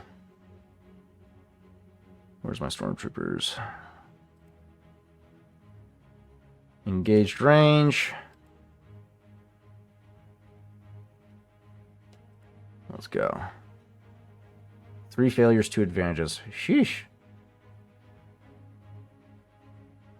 Bro, you gotta get better. Where is he? There you are. So yeah, he pushes forward up next to Rawl, dragging Elias with him. Alright, that'll end his turn with a miss. No hits. He too is using... Oh no, the heavy blast rifle doesn't have a stun setting. Oh no.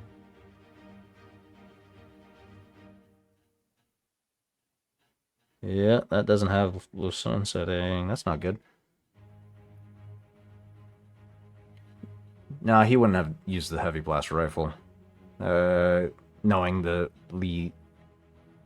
dangers that would pose. So let's retcon that to the blaster pistol that he would quick draw. Just to be safe. Okay, that's a little better.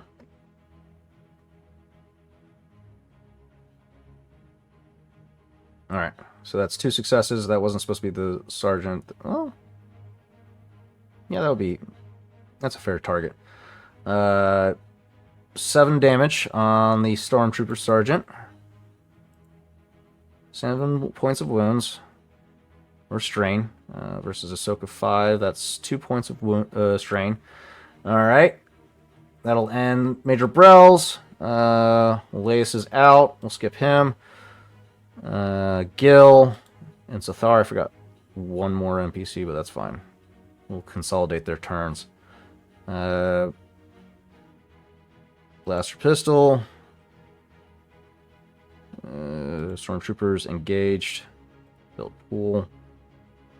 Gil. These guys are just whiffing it. All right. And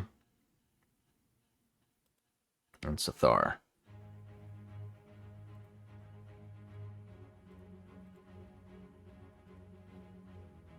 There we go. Sathar gets a shot off. Targeting Stormtroopers, so that's 10 points of wounds against the Stormtroopers. Alright. There we go. They go down, and then Rawl, seeing Orc Squad push through, he's going to close the distance with his axe in hand.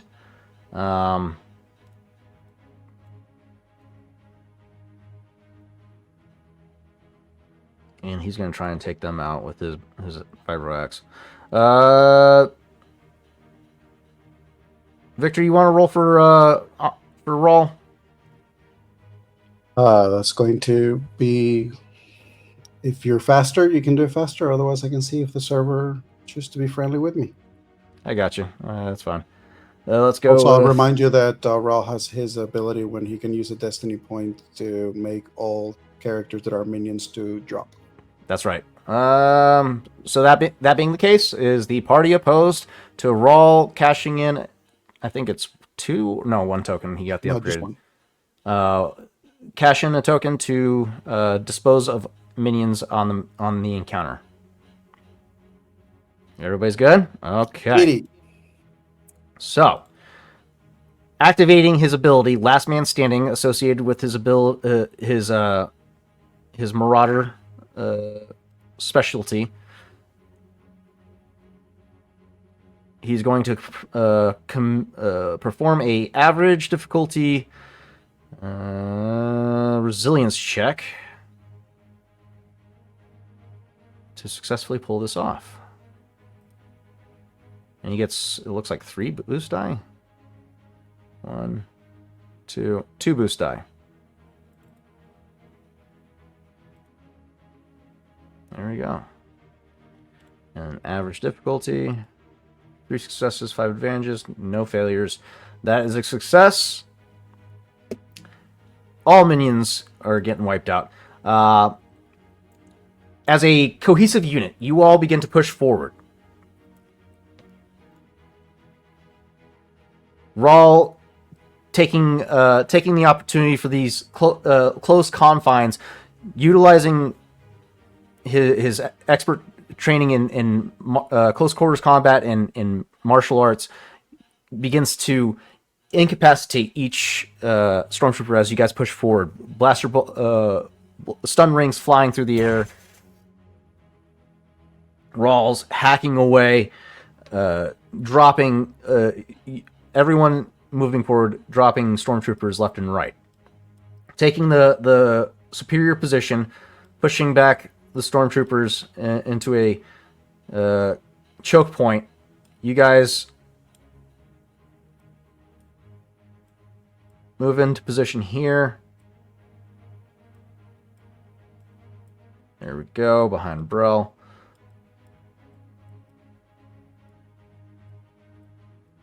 There we go.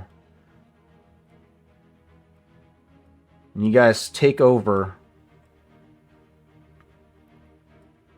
the access point to the reactor.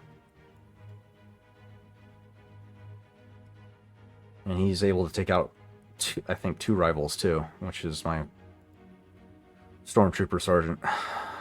You guys are ruthless. Yeah. Clearing the walkway quickly and expeditiously, you guys managed to clear out this encounter easily. This will gain you access and a secure foothold of the reactor. However, your time is now limited.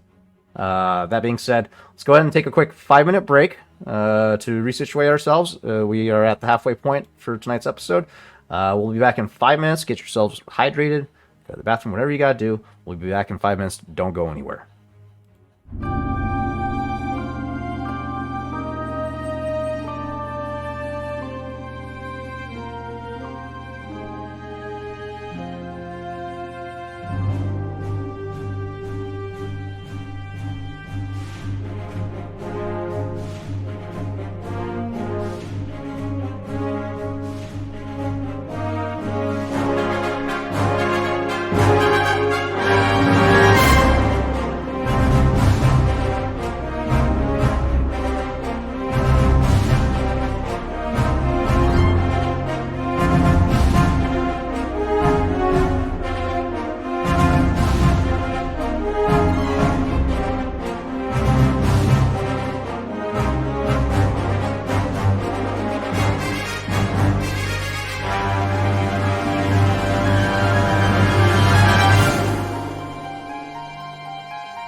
and welcome back, all you wonderful 2B Dicers.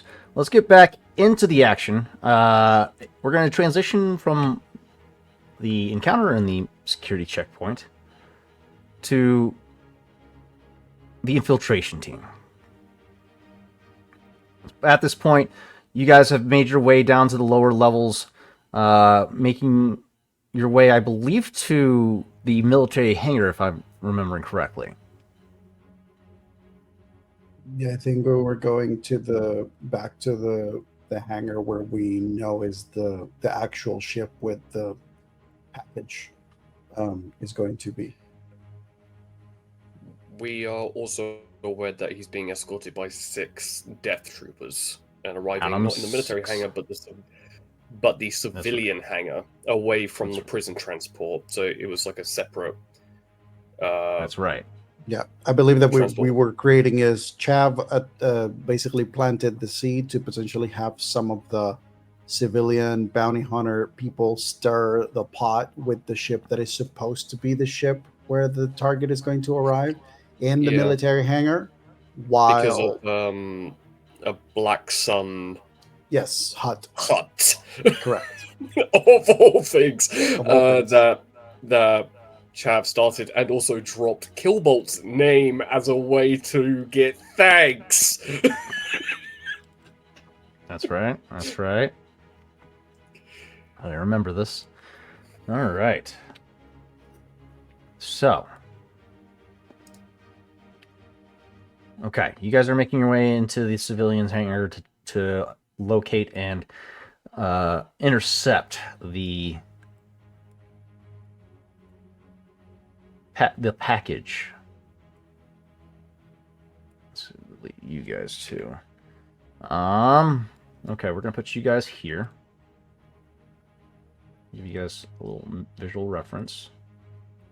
You guys are still donned in your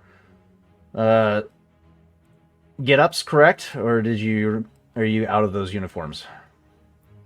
Until we get back on the Chimera, or back to the changing areas, I don't think. I know Chav got changed into his basic smuggler's attire to go talk to the Black Sun, so he's not an Imperial pilot. But I do not think it's very viable for me or Oho to get out of the Imperial Stormtrooper or the Moth outfit. Right. Okay.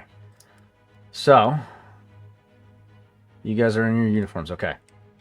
There we go. Gotcha. All right. Let's go ahead and activate this scene after I get my tokens applied. Close the cast. There's the Death Troopers. Okay. 1, 2, 3. There we are. 1, 2, 3. And then I just need a mystery token here. Let's just do this one. Perfect. Okay. So. Activate.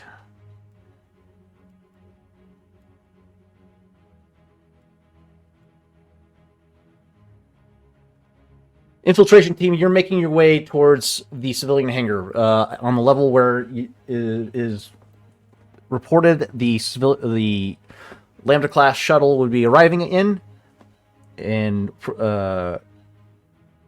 presenting or refueling during their duration here and refitting you make your way into the hangar. By this point, you're Oho. You receive a call. I keep both I and Rawl keep forgetting that he has this ability to do it via comlink in his computer. Contacts you over the comlink, and as the communication line is established, you hear over the comm a series of blaster fire being emitted. Brother, excellent news. We're at the reactor. Unfortunate news. We're in a firefight. How is it on your end?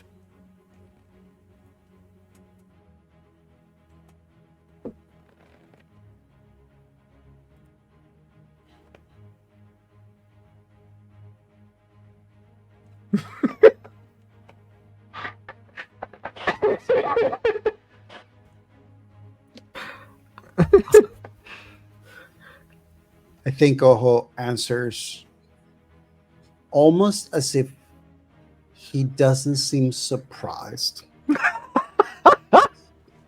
as if he was anticipating this. And I think what you hear from him is very matter of fact, very to the point, is survive, make sure there are no survivors. There will be I will make sure to set up a circumstantial mole situation aboard the mole situation aboard the station.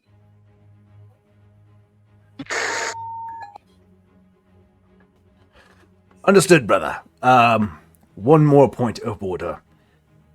Ego brought up a very interesting fact earlier. Meanwhile, you're still hearing black fire going on. He's trying to have the casual conversation with you. Just There letting may- you know, Tarzan, you're actually turning on your comms when you're talking as Tarzan, and then you're turning it off when you're talking as Roll. Balls. There we go. It's on now. Ego brought up the fact that there may be civilian collateral damage. Do you have any ideas on how to mitigate that? It seems to me that you already started the first excuse to get civilians out of this place.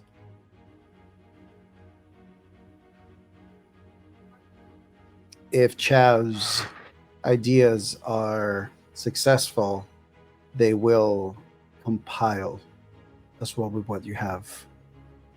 Just stick to course. I will handle the rest. Very nice. I like it. Okay. Using the opportunity to sow fear and doubt into the station. Correct. And I actually have a very specific plan that I have been saving since we first arrived to this place. Because what Oho is going to do is Oho is going to use his comm link as soon as he hears about Raw. He is going to move into he's going to look for the group of troopers that were working out at the gym. And he's going to basically go to them in his muff outfit. Your radio thing is still on, by the way. I think this is like a very in that it seems like it's off the cuff, but I feel like at this point Cash will probably know or start noticing that this is not really something that he's just improvising. This is something that Oho already had planned, and he literally just moves and very much in character, just looking at Cash's outfit and everything that's with me, and then starts walking the way that a man of authority is walking with a purpose. And he literally is just and he's literally if there's troopers coming by and everything, he's just move, step aside quickly, and it's just and he's going to just dart into this place, probably in the locker room. These people maybe already at this point have done working out. They're getting they're probably trying to get ready and clean up and everything, and Oho is just gonna barge in.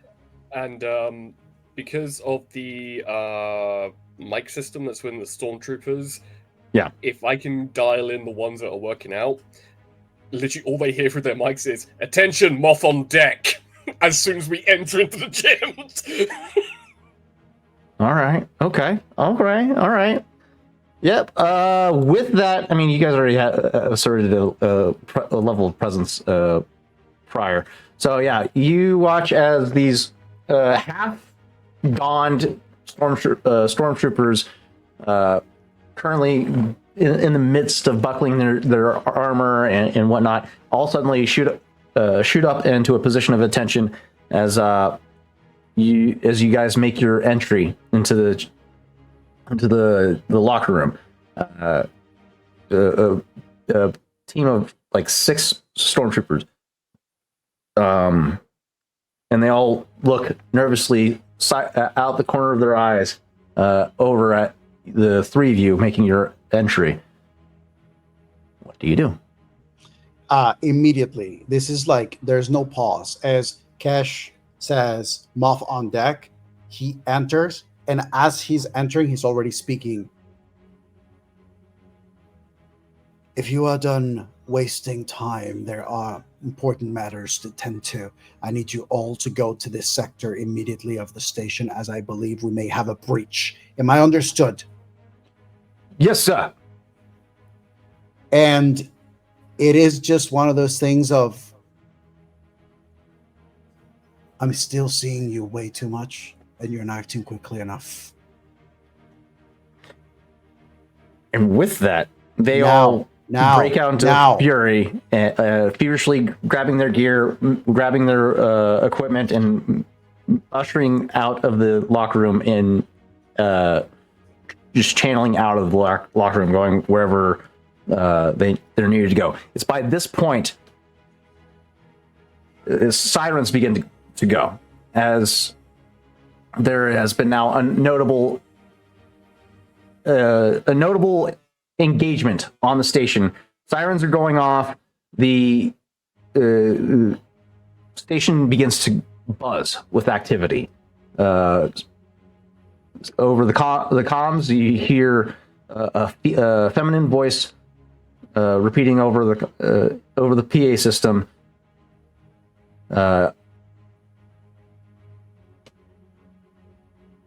What would it be? Emergency stations, all personnel report to your assigned posts. Wait for further instruction.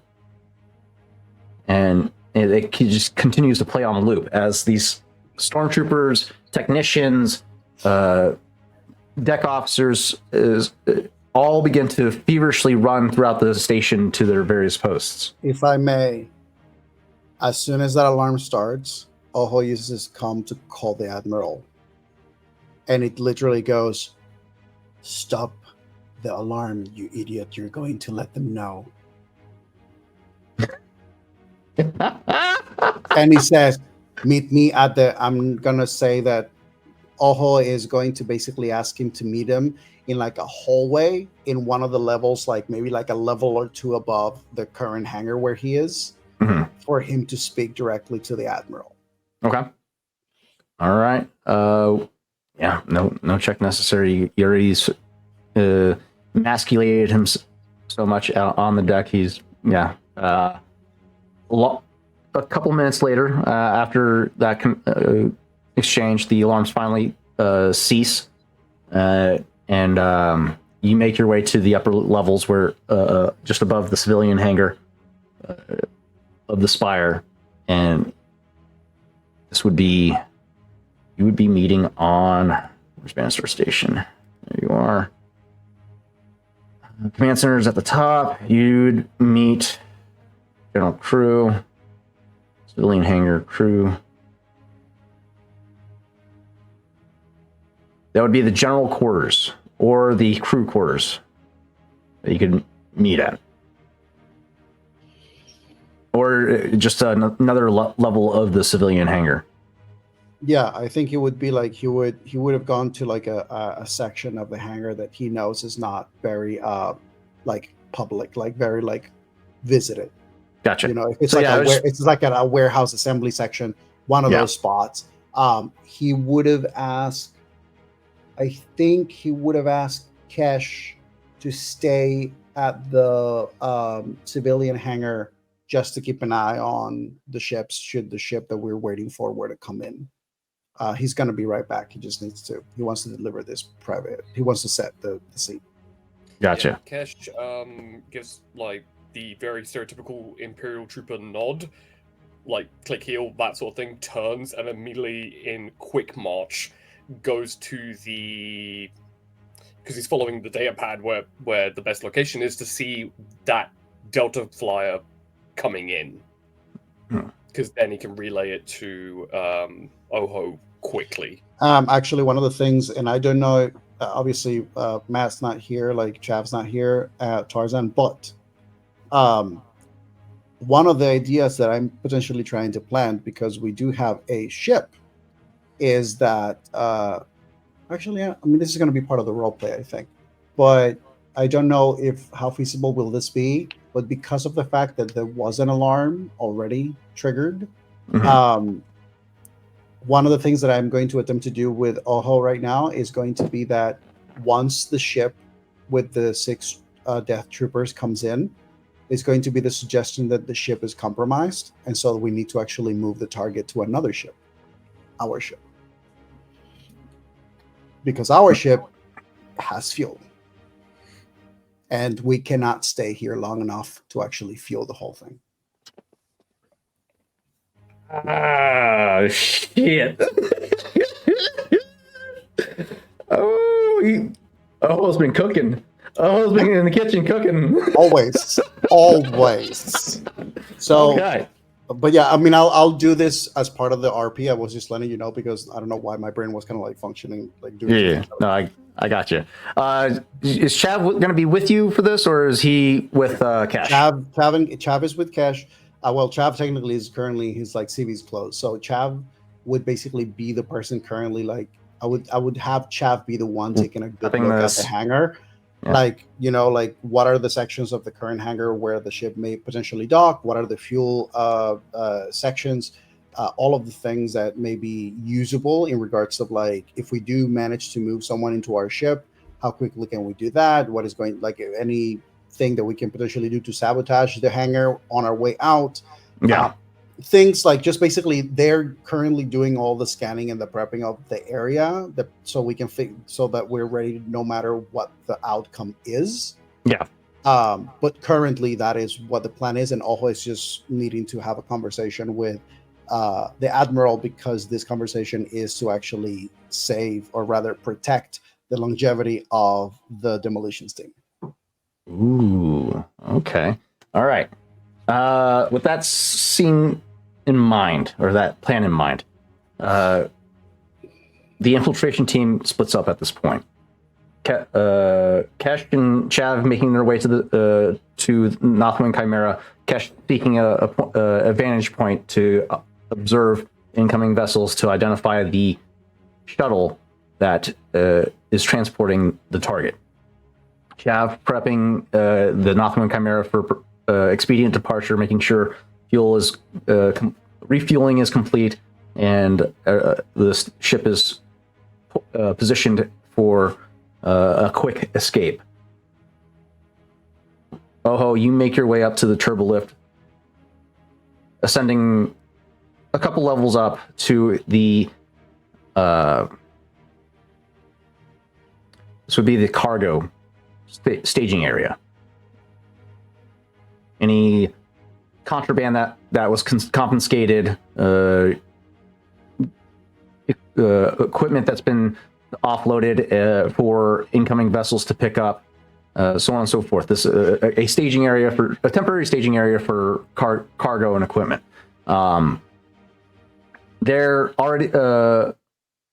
You would have beat him here. It's a long descent.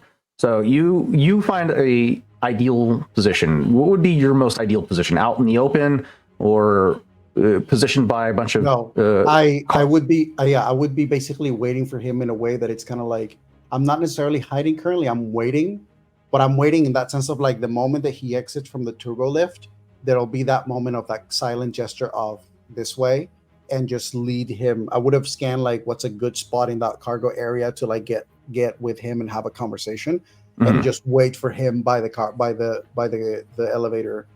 Gotcha. And it's just that moment. The moment those doors open is follow me, and just gotcha. So there's a bunch of overhead cranes, crane operators in the area. Cargo containers line this staging area. and plenty of maintenance staff that overlook and overwatch this cargo. So you find an area focalized in the cargo yard, the container yard is what it's called, the container yard, where there's less line of sight, avenues of line of sight, so a little more private. The only way that they would be able to get to this area is if they made a concerted effort to come to this point to get eyes on you. Once you pick your spot, because you had plenty of time to look around, you make your way back to the turbo lift and position yourself to be to your ideal position. It's not even moments later, once you've picked your spot, you hear the doors pop open and the heavy footfall clomps of officer boots against transparent steel tile or paneling falling out of the turbolift, and you see Admiral Solar stepping forth and looking around at the cargo yard, container yard to try and find Moth Oho. But you're never spotted unless you want to be spotted. Oh. He literally, there's a moment that is just, Oho is just in front of him, and then it just silently gestures for him to follow him. And Oho doesn't wait for an acknowledgement, he just turns and goes. And with that, Admiral Solar follows intently. There's a level of concern and a hint of dread. Yeah, it is. As he follows you into this this cargo yard, container yard. For the audience that may not know this about the actual name of Oho, his real name is Dreadful Daru. So, is there dread? Yes, there is.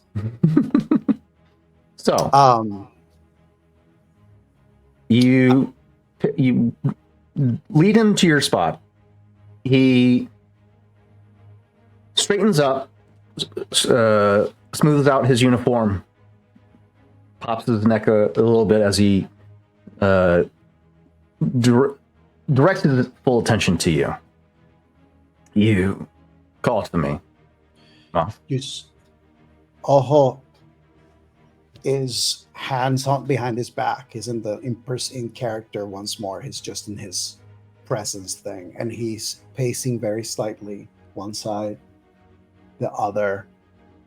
But he deliberately makes sure that the Admiral can see that as he is pacing, his eyes are scanning around. Mm-hmm.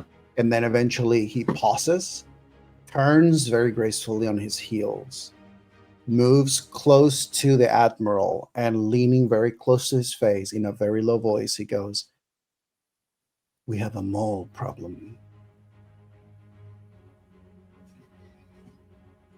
What do you mean? I mean, Admiral, that someone has been working under you in this station who should not be. And I believe that today is the day when we shall be sure of who it is.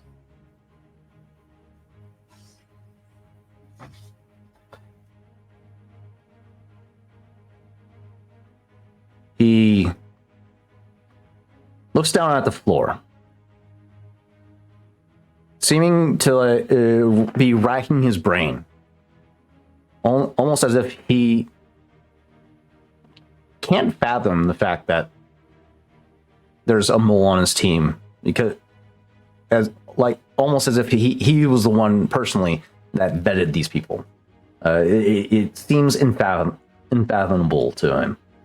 And he finally looks up to you after a moment. How can you be certain? Because the alert that has happened was caused because my team was intercepted. Or rather, they were able to intercept a sabotage attempt.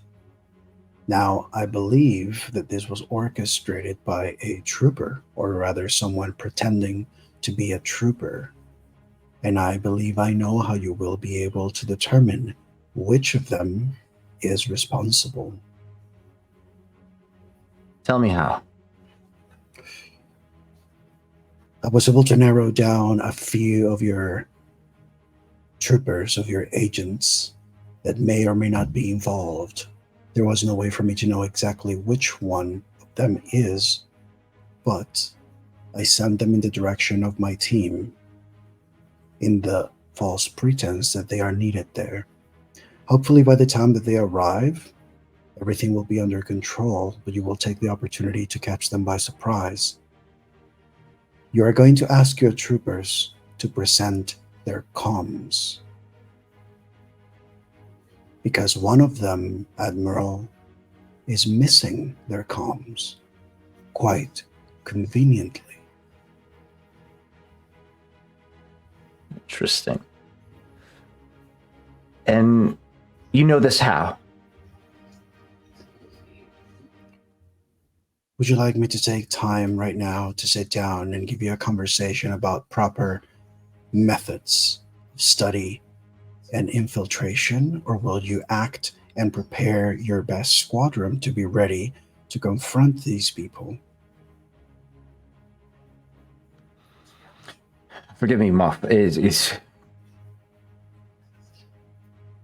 I've served with most of these men and women for some time. It's hard to believe, to conceive the idea that they've been.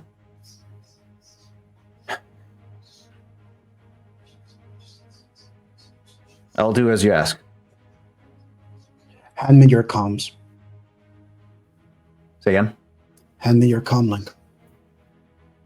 He pulls out his comm link from his pocket sleeve, shirt pocket, or blast pocket, and extends it to you. All basically grabs it, looking at him, and he goes, "Once you get there, you will ask your group of troopers the exact same question. And you are to expect to be given, just as you did, as a proper servant of the Empire, to present their comms as they should. Should one of them not comply or prove themselves wanting of this request, I trust that you know what to do with such abuse of the Empire and insolence."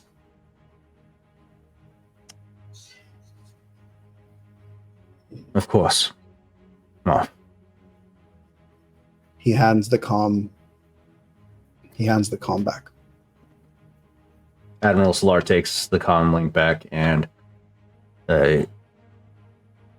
tucks it away.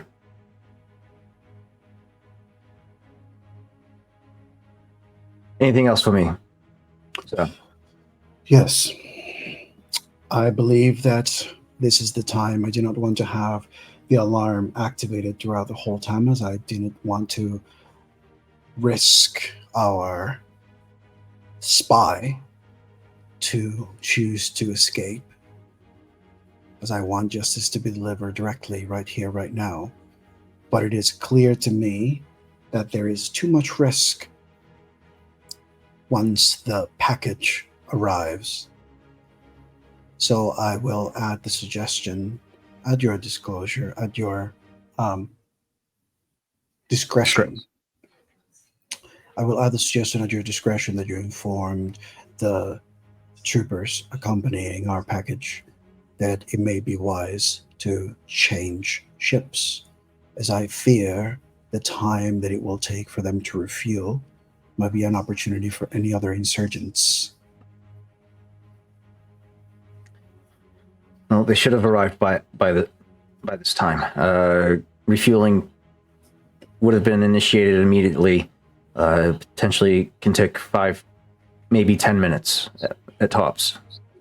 You think a last-minute relocation would be ideal?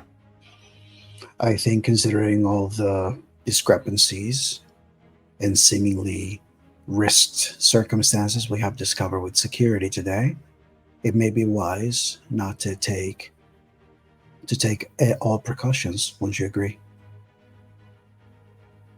All right.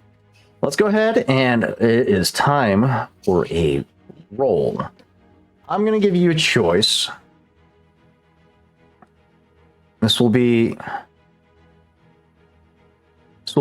either, let me see. Your choice of coercion or deception.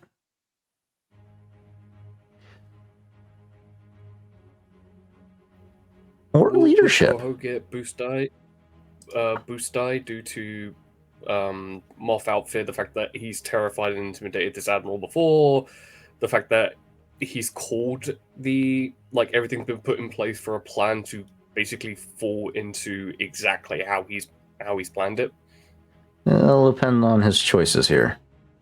I'm probably going to go with coercion. Coercion? Mm-hmm. Okay. With that, yes. If you're using coercion, you'll get a boost die for the uniform, a boost die for the persona that you've asserted.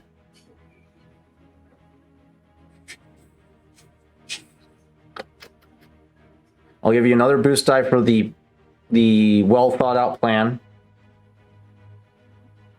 This all happened because I was able to pickpocket that fucking comm in the last session.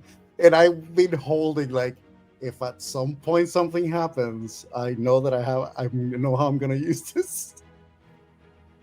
I forgot all about that comm link. Yeah. Oh, I didn't. I sure as hell didn't. That comm is actually in his goddamn pocket. Yeah. That comm that he's talking about is the comm that he just called the admiral with. Yeah. That's the boss move. That's right there. that's hilarious. Okay. How many boost dice that? Yeah, 4 boost die for this. This is gonna be, holy shit. This is a huge fucking wrecking ball. Huge wrecking ball. Wasn't talking to you, Siri.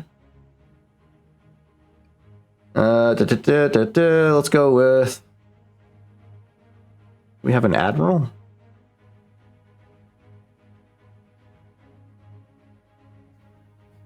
I do not. So we're going to go with a Moth character sheet. There we go.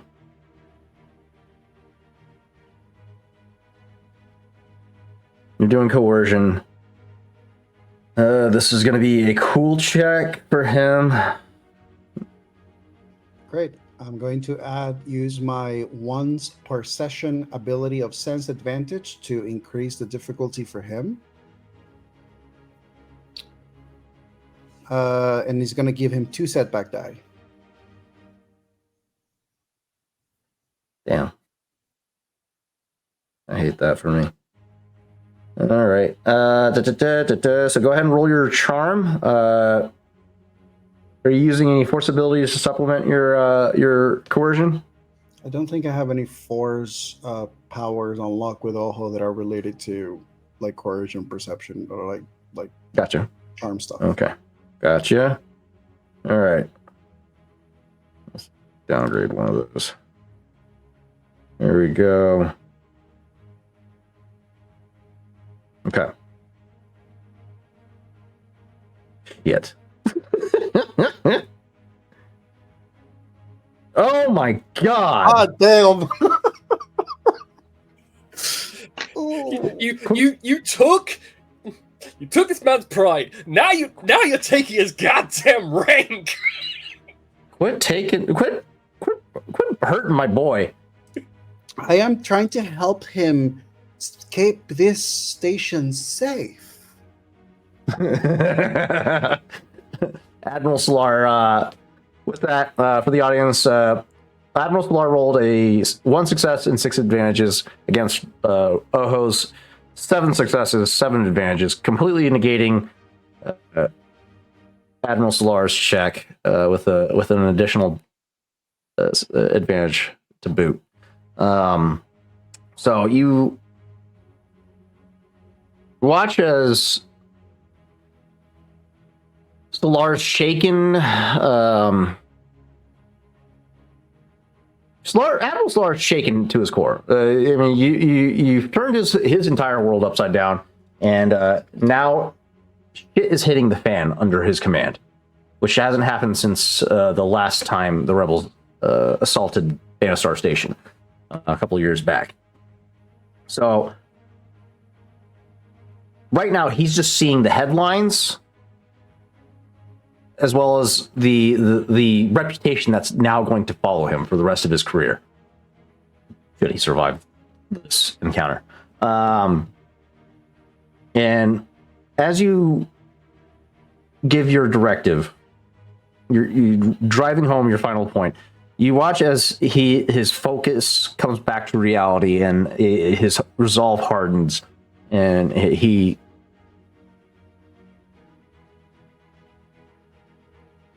looks at you sternly and just nods quietly before turning on, making an about face, conducting an about face, and making for the turbo lift. I stop him because basically once I see his shift of resolve, I once more lean in close and I go, reach out to the agents with the package. Let them know not to leave on their ship as it may be compromised. There is going to be a ship that is available. We will be using mine to depart. Tell them I need their discretion to make sure the package is moved to my ship without anyone noticing. There's going to be only 2 agents they can trust on that hangar, and we will take off as soon as the transfer is completed. Motherfucker. God damn it. I'm going to fucking find a way to get past these fucking plans of your guys. And You can't blame this brain. You can't. I think too much. you're sabotaging my entire. You also can't blame the fact that this group, the primary cast, is consisting of heavy hitters, one who could drop everyone out at once, a talker, and someone who you can't even find. And when he is found, he's like, nah. And we have computers dove to basically mess up any computer and just be like, and on top of that, you can't play Snake anymore. Yeah. I'm hoping this exchange goes bad, and my Death Troopers see through it. For the I mean, I hate to break it to you, Tarzan, but I do have an ability called Unmatched Devastation, so I can do rapid fire with my sniper. I hate you. Okay. Admiral Solar acknowledges your directive. Making his way to the turbo lift, he raises his comm link to his lips, and command station. This is Admiral Solar. Order the escorting the HBT to relocate immediately. As he stops in stride, turns back to you, looking over his shoulder. What vessel are you on? I give him the description of the Imperial vessel. The Delta Class T3C shuttle? Yes. That's in the Imperial military hangar. Oh, sorry. Yeah, I give him the whatever Not the the one? ship is that we can. Yeah, the Nath. Chimera. We came in the Yeah, Chimera. the Chimera. Yeah. Gotcha. Look for a Wayfarer class shuttle, a freighter, and tell them to bring the target aboard. You can. There is audio feedback coming from the other end, indiscernible from the distance that you're currently at, but you get a sense that's confirmation of the receipt of order, and Admiral Solarum disappears around the corner, and You can assumably making his way to the turbo lift. You guys are killing me. Oho just calls, Admiral, I'm counting on you.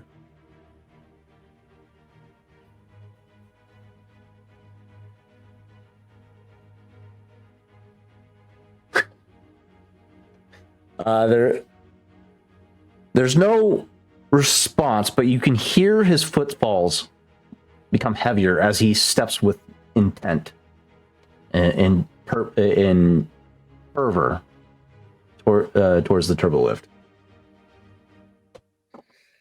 As soon as he gets on the turbo lift, I just proceed to make sure to relay the information to Raul to be able to deliver the information to Dove and to and to Ego about the plan, which is there will be a group of troopers that will arrive. The whole plan is for them to basically play as those who they defeated were actually infiltrators, and there may be yet another.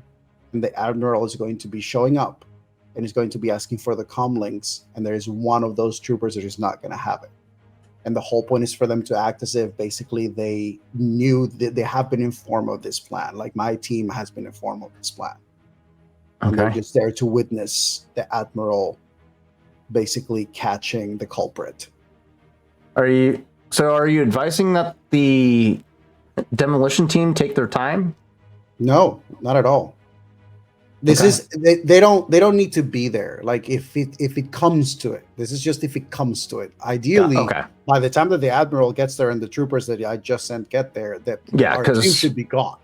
Yeah, because this whole scenario took place over simultaneously while demolition team had just arrived at the reactor core. Correct. I'm basically just making the troopers go there and the Admiral go there, so the troopers become the scapegoat in case they are still there. Correct. Okay. And even if they're not there, the Admiral's still going to meet the troopers. And then once he confronts the troopers, they're going to think that the troopers did it anyway, or they were involved somehow. Gotcha. Okay, cool. Okay. So you hear the turbo lift ascend after a moment, and you make your way back to the turbo lift yourself and return back to the lower levels of the Hangar 17 to meet up with your team. Meanwhile, the demolitions team. You guys have taken control over the reactor core by this point. Do you, Dove, want to handle the check necessary to handle Boradium, knowing how volatile this compound is? Or do you want Raul to handle it? What check is it? It's a mechanics check. Oh. Okay. If you're going to handle it, it's going to be a hard difficulty. Let me double check, make sure. Radium. This is going to be fucking cool. This shit's going to go boom. Do I get any boost to that, considering last session I was emphasizing how frequently she was checking how well it was handled? I'll give it to you. Yeah. Can I give advantages to people on the other side? On the demolitions team? For a social check, no. Social checks, those are just there's no real stakes, so the advantages don't really factor in, whereas combat advantages are. I could argue, but I'm not gonna. You guys already got enough out of me. Relax. You're about to potentially bypass my Death Trooper fight. That's gonna break my heart. Okay, so I need a mechanics check to handle and implement the. Just point of order on Twitch chat. Ren just put Touch of Fate, adding 2 boost die to Dove's check. I hate you. Thanks, Ren. Love you. Just kidding. Thank you, Ren. I also have a triumph. Don't forget. Let's make this in dealing divide additional damage per charge. Okay, this is going to be... Yeah, this is just going to be a hard difficulty. Just to implement it at the key points at the in the reactor. The after will rise against you. To properly strategically place these radium charges to ensure a complete and utter system destruction and chain reaction. So yeah, hard difficulty. You get 3 advantages or 3 boost die. It looks like. Oh, you already rolled. Look at that. Yeah. You and Rawl systematically place these charges throughout the reactor core. One by one, each charge is set. 4 of them set on the reactor core itself. Another 4 set on the power lines that funnel throughout the entire station, as well as the coolant lines. With that check, you are certain that the placements of these charges will facilitate a complete and catastrophic event in phase 1 of Demolition Team's mission is complete.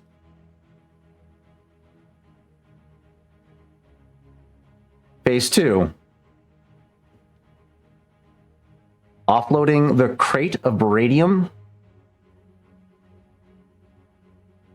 from the Delta class shuttle, leaving it behind on the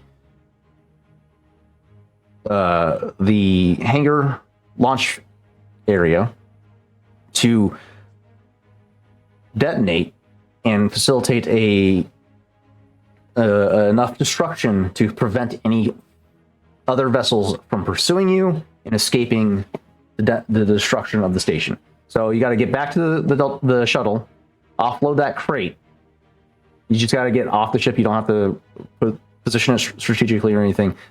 There's enough charges in there that'll, if it doesn't blow up the ship, it'll at least seal the hangar with the amount of devastation. So Demolition Team at this point begins their exfiltration.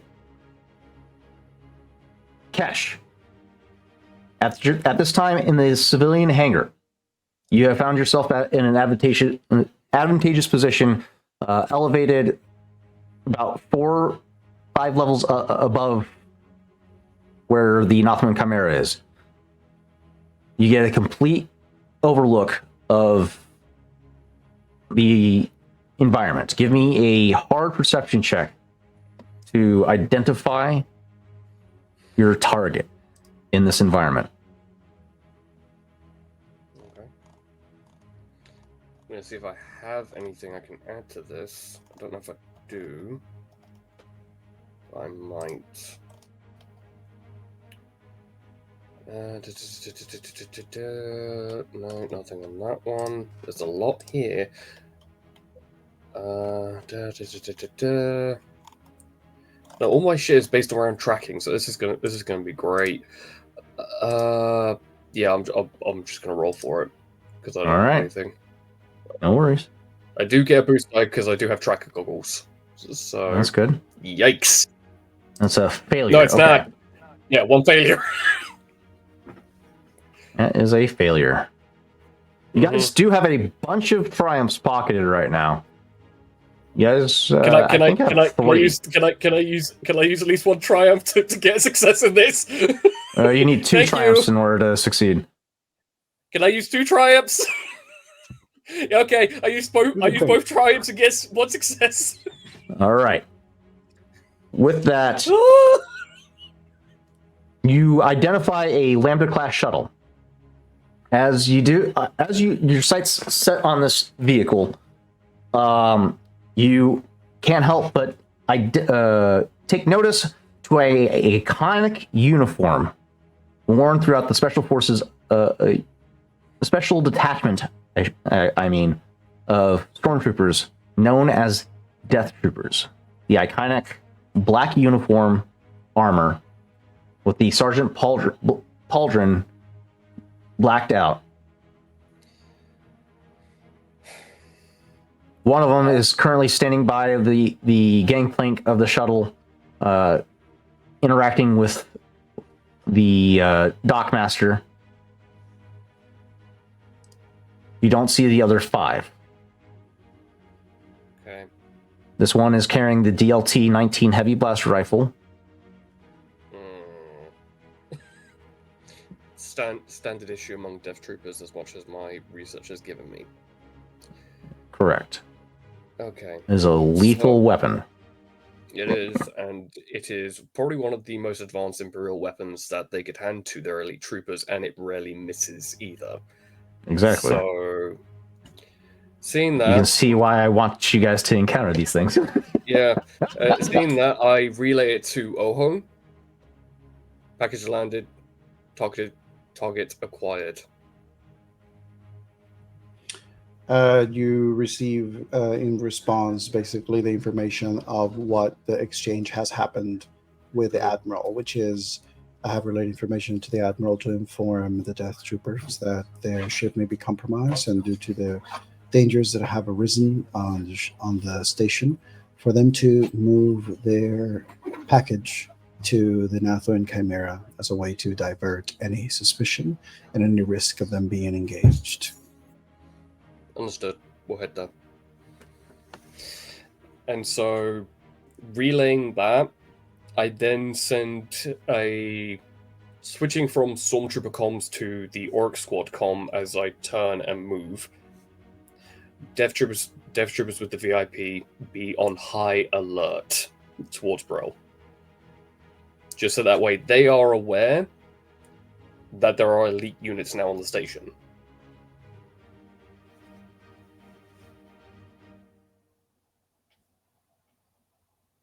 One point of order that I, because I was trying to communicate a lot of things simultaneously, is that somewhere down that conversation, one of the things that probably Yoho would have attempted to is the concept of anybody who wouldn't want to be here during a time of danger, Admiral, would probably make their way out of here, which is how he would get the Admiral to basically make the request for any civilians to get out. As a way of being like, anybody who doesn't leave, it means that they have some business here. And if they're not ours, then they have business with us. Which hopefully will combine with the whole situation that Chav triggered last session with on the other dogs with the decoy ship. That brings up a good point. His friend, his old contact, Benatori. Oh boy.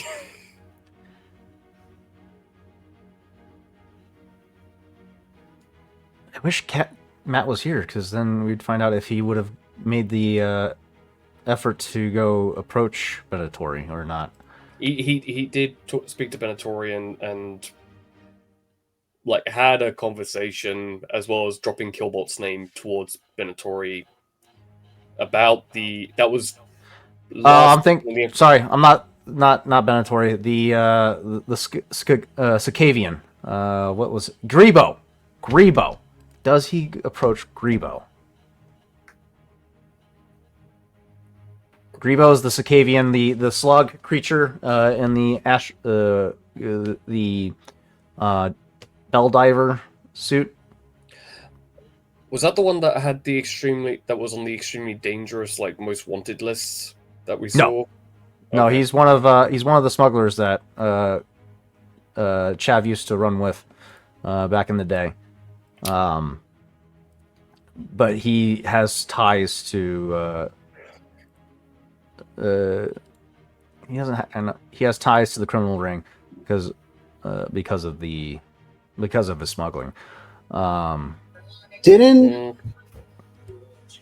Fuck yeah, I don't know, because my brain is kind of going. Didn't he sort of like made a double thing of like telling the guy about the bounty, and then like Grebo about the guy he told about the bounty? Like, didn't he try to do like a double, sting thing situation? I might be wrong. I might be making this up.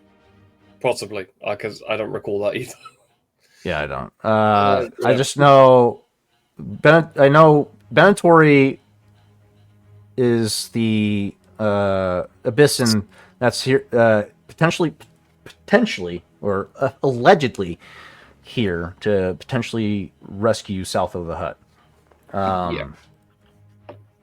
And yeah, Chav kind of confirmed that rumor for Benetori.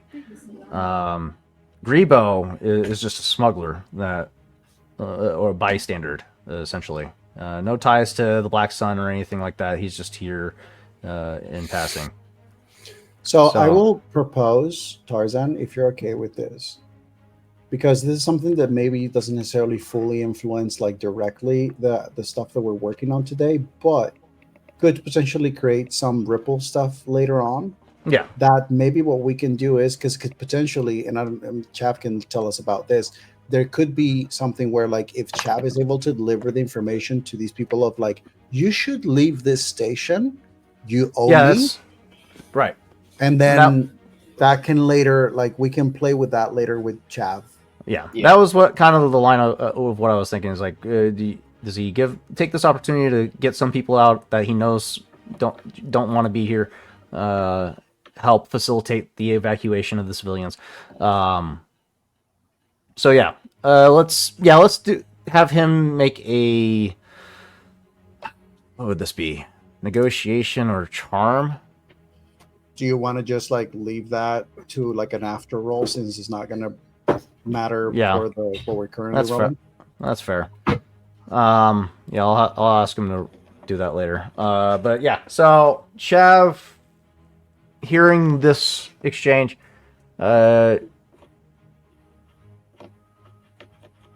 he kind of perks up at the thought that you're having Death Troopers go to the Northwind Chimera. Not sure if that's the type of plan that Paladin would have taken, but you roll with the punches. So yeah, let's see if we can get these Death Troopers to give away their prized possession. Fingers crossed. So yeah, I'm heading directly towards the entryway to the Chimera to be the agent, one of the agents that Oho said would be there to claim the package. This is going to be an interesting interaction for sure. So yeah, you make your way to the Northwind Chimera. Social skills.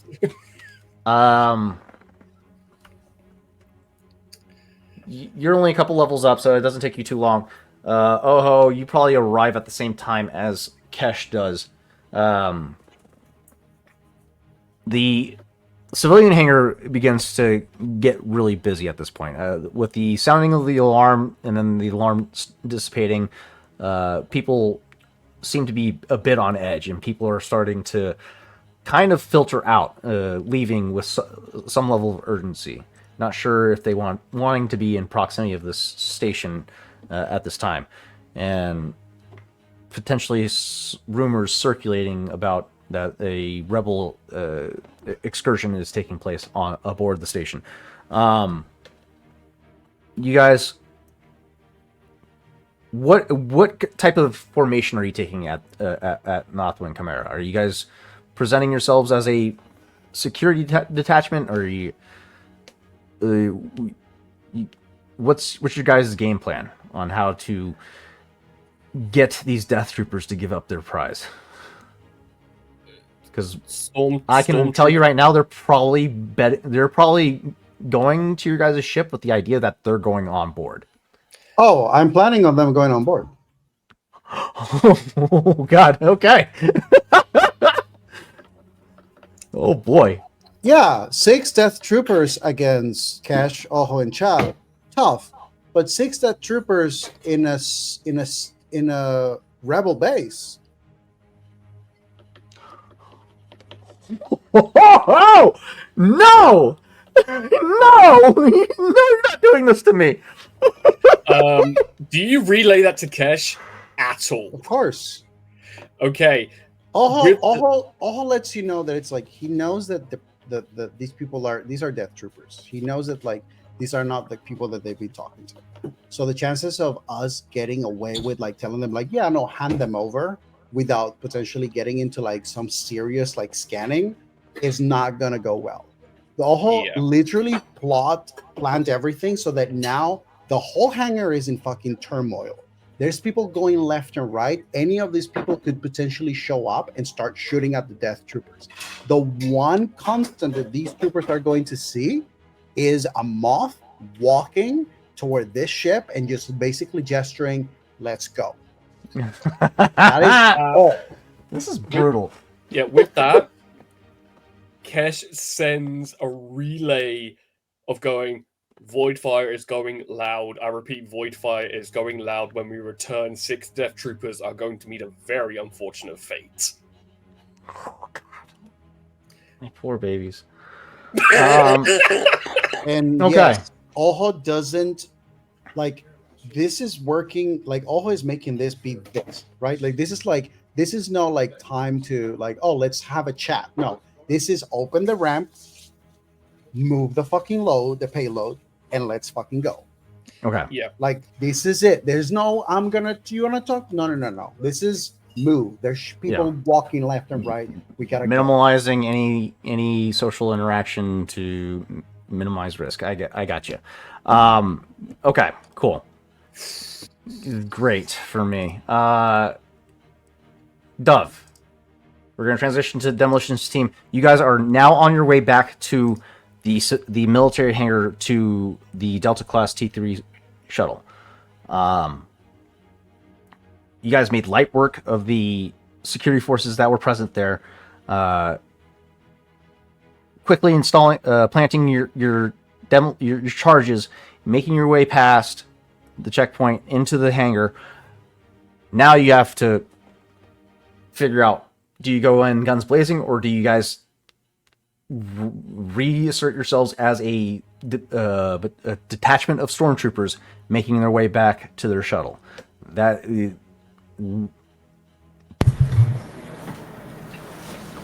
Same way we came in, same way we're going out. We still have our detachment besides ready. Also, how far away is the ship that the death troopers are marching from the ship that we came aboard on? Is it in the same You guys are hangar? you guys are on opposite sides of the station. Opposite sides of the station.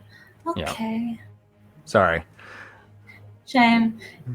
I had to keep them away from you because I knew you would have been the biggest problem. You'll get your chance at Voidfire Outpost, where they will literally walk out with the package, and we will just unload onto them until they drop dead. No, sweetie, I was just with Rev in the crossfire. Oh shit! They're in a ship. This is nothing else. Like, so so if we have a ship with them inside it, with them not being able to get out, wasted opportunity. Anyways, no, we're going back to our ship. Okay, so let's go ahead and have everybody do a stealth check on demolition team. 2 boost die for the uniforms. Another boost die for your sorted persona, as you guys have established yourselves as a stormtrooper unit with the occupying forces in the hangar. This will be a hard difficulty as you guys make your way back into your shuttle. I think Ego would probably take this time to also contact one of the dockmasters to start offloading the crate of charges from the shuttle for receipt of the next incoming vessel that's coming through. So let's have everybody do their stealth check first. You got the difficulty there. It's 1 failure, 3 threats. I need you to roll higher next time. So 3 boost die for Major Brell. That's a success. That's no. Lieutenant Adonis is not part of ARC Squad.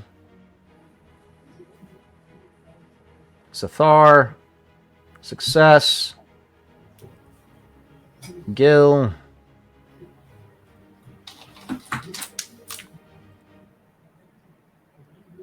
Success. Oh shit, Elias is unconscious. Oh, Sathar would have had a chance to resuscitate him. Or, not resuscitate, but bring him back to consciousness. So we'll do a hard medicine check. Yeah, that brings him back. That brings him back. All right, so he's no longer unconscious. He's just his left arm and left leg are still numb, so he's hobbling. Pretty hard. So Sathar is helping assist him to the shuttle. Ooh, that's a good point. He's not. Sathar, let's add a setback to your roll. Put him in the middle of the pack. That way, people are less likely to notice. Right. Yeah, not with all that. Yeah, he still manages to succeed his stealth check. And Elias is in the center of the formation, looking as inconspicuous as possible. Yeah, you guys make your way back to the shuttle, no problem. Ego is going to coordinate with the dockmaster to offload the crate of beradium. Let's have him do a charm check as usual. Lieutenant Adonis, what's your persuasion? Let's see. Average difficulty. Yay for me. All right. Please don't roll any more triumphs. Okay, here we go. And of course, Lieutenant Adonis does like you. Oh yeah, that's fair. I should put another boost die in there. There we go. Yeah, Lieutenant Adonis. You coordinate with her. She confirms and directs one of the BLL droids to start offloading the crate for the next incoming Imperial vessel. And the offloading process is taking place simultaneously as you're getting feedback from, as Orc Squad is getting the message back saying the HVT has been identified and is on the move. You see as Major Brell, once he gets on board the shuttle, takes off his helmet, turns to the rest of you. We're wheels up in 5. Let's go. And Orc Squad begins to rush into the ship and begin preparations for departure. Our scene is a cut jump to both Delta class, a split scene to both Demolitions team and Infiltrations team in the process of their final preparations for phase 2. Oho, Kesh, Chav, intercepting the team of 6 Death Troopers, armed to the teeth. Thermal detonators, heavy repeating blasters, E11 blasters,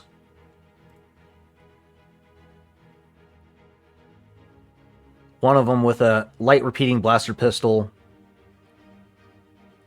and several of them carrying at least 4 frag grenades. These guys are prepared to hold a war on their own. In the center of them, a man. Let me pull up my. Where is Rev? Give me Rev stat sheet, please.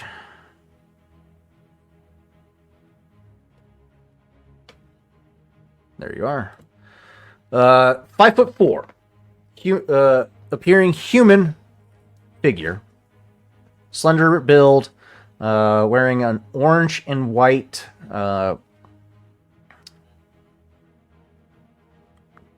It would come across as some type of flight suit. Bag over his head. Cut. Magna locks on both his wrists and his legs, so his mobilization is very limited. The team of death troopers come to a halt at the gangplank of the Natoan Chimera. I need everyone that's on the ground at this time to perform a hard fear check as you are face to face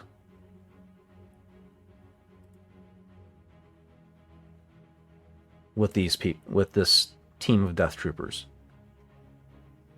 Hard what, sorry? Fear check. This would be checks, I think. Discipline? This would be discipline or resilience. I'm going to use discipline because I have a 1 rank in confidence, so I decrease the difficulty for me by 1. Ooh.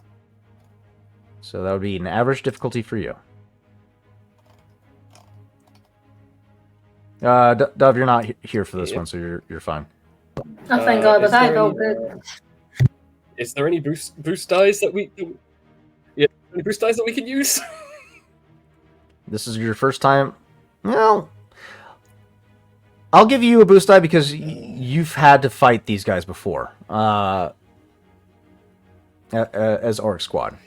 Actually, you know, that's fair. There's potential... No, Death Squad... I don't think Death Troopers were a thing during your guys' time in the Rebels.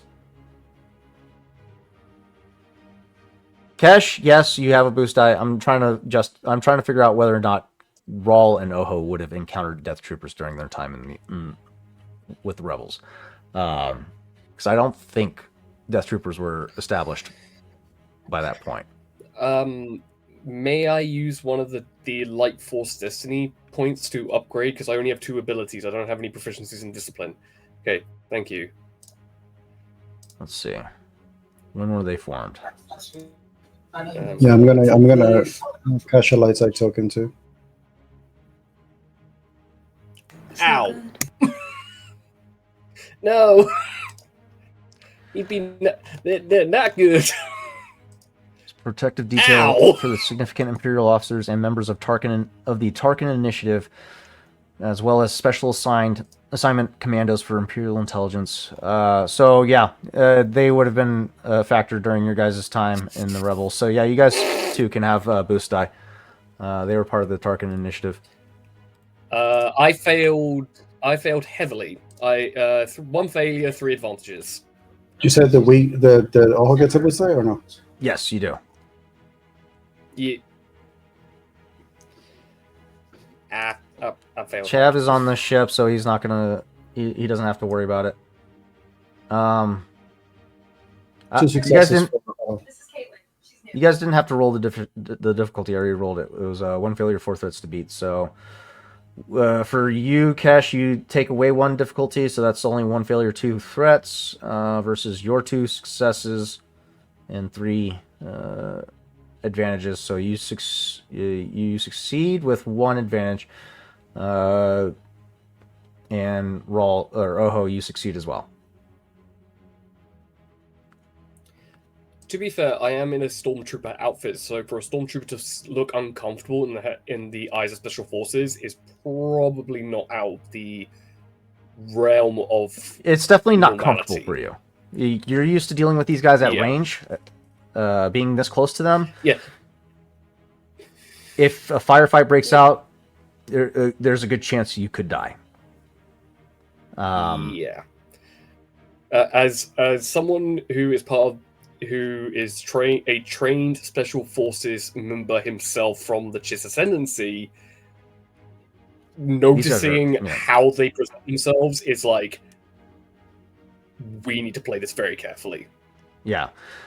Being in this close proximity, as they approach you, the iconic voice scrambler module that they have built into their helmets becomes blatantly apparent as they communicate with each other as they come to a halt at your gangplank.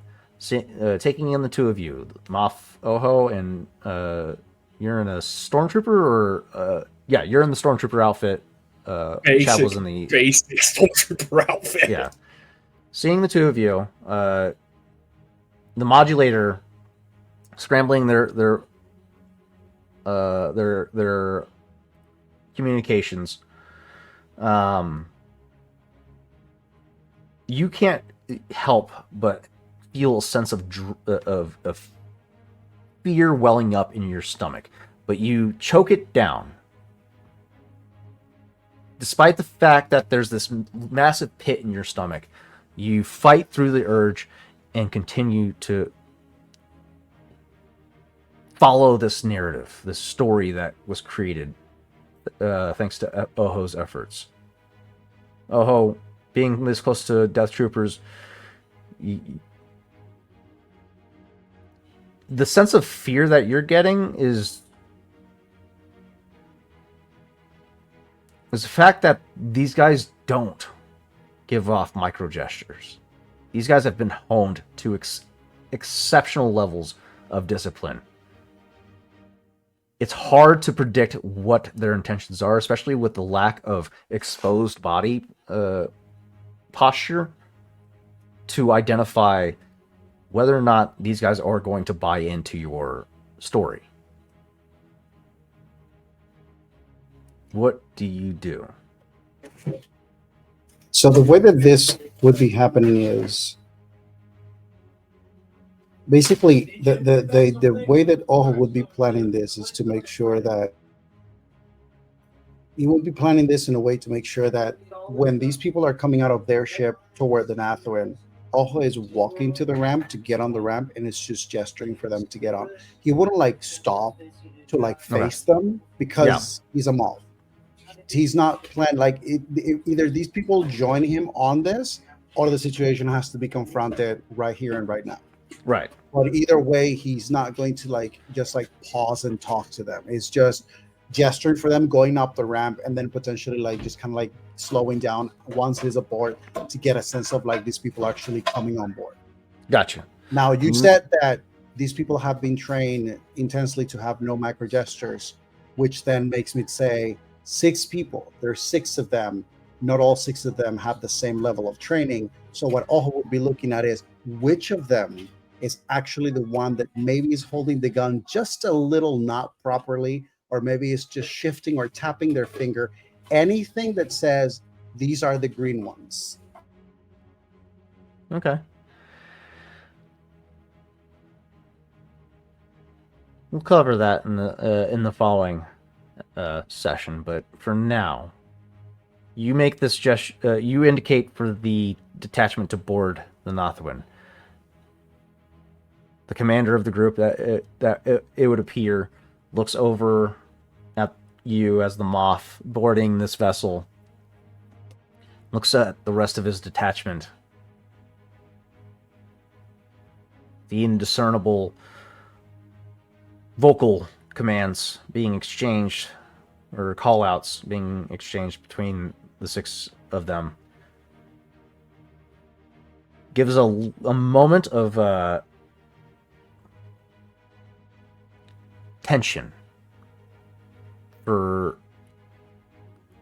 the group before finally, in unison, all 6 of them step forward and board the Nathwin. Silently, not silently, but with minimal interaction as possible. They locate themselves centrally in the common area, sit the target down on a bench and position themselves in a position of superiority to control the environment, ensuring no one gets near the HVT during this transport.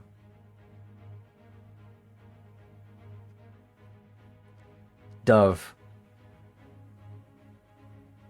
the final process of offloading the beradium charges inches from completion. RX Squad securing any remaining cargo and equipment to the ship as final preparations are made for departure.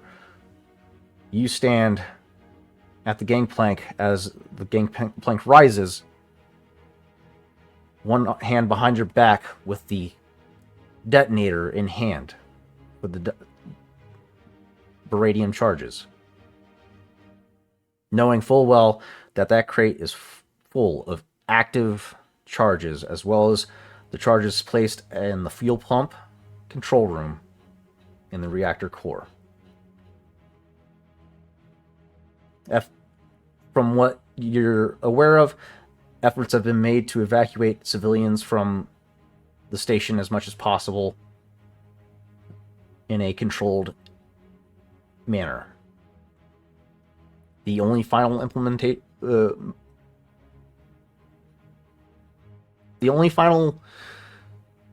step of the plan is to await confirmation from infiltration team to go ahead with the final step. Both ships at this time close their gangplanks completely, initialize the final process of ascending and departing Banastar Station.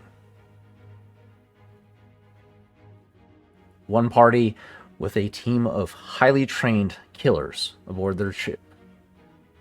Another team successfully navigating, infiltrating, and planting death charges, if you will, throughout the station. The two ships simultaneously depart Banastar Station. Infiltration team. I give basically, because I use the Let's Ride rank, so as an incidental, I get into the cockpit like that along with Chav.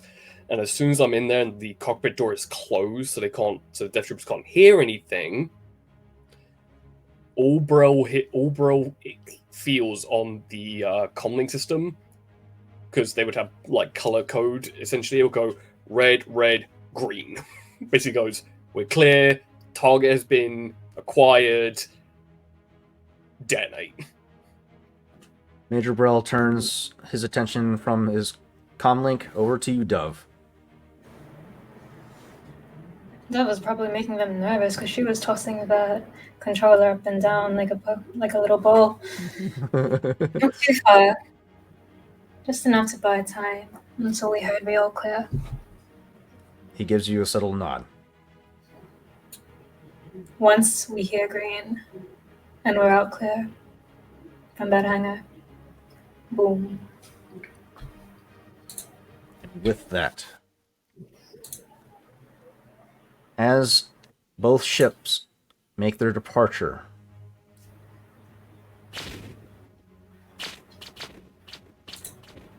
a chain reaction takes place, starting from the lower section of the spire of Banastar Station.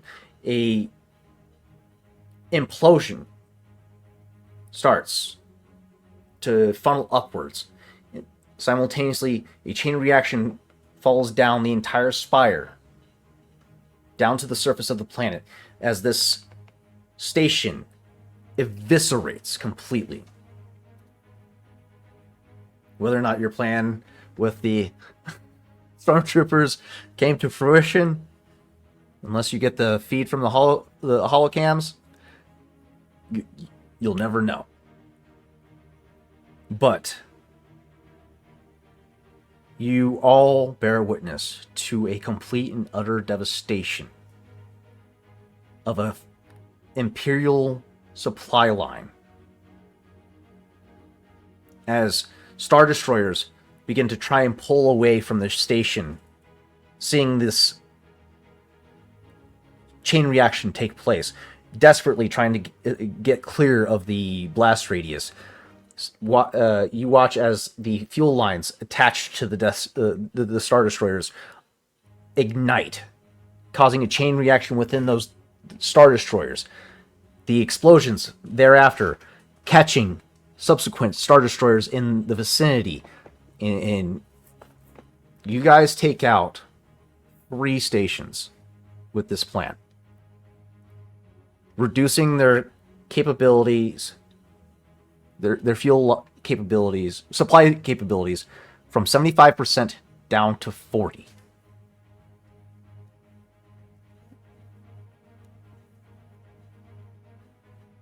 Operation Fallen Star is a success. Fallen Star, I should say. And you guys return back to the surface of Fallen. And that is where we'll end tonight's session. Thank you, all you wonderful 2B Dicers, for tuning into tonight's episode. The crescendo of this operation to rescue Rev Garland. Whether or not that the person on board the Optimum Chimera is Rev Garland has been yet to be confirmed. But Voidfire Outpost is in for a interesting surprise when they finally offload these passengers aboard the Optimum Chimera. Tune in next week to find out the results of this operation and whether or not they were successful in extracting Rev Garland and facilitating his escape from Imperial custody. Thank you, 2B Dicers. We'll see you next week. Have a good night.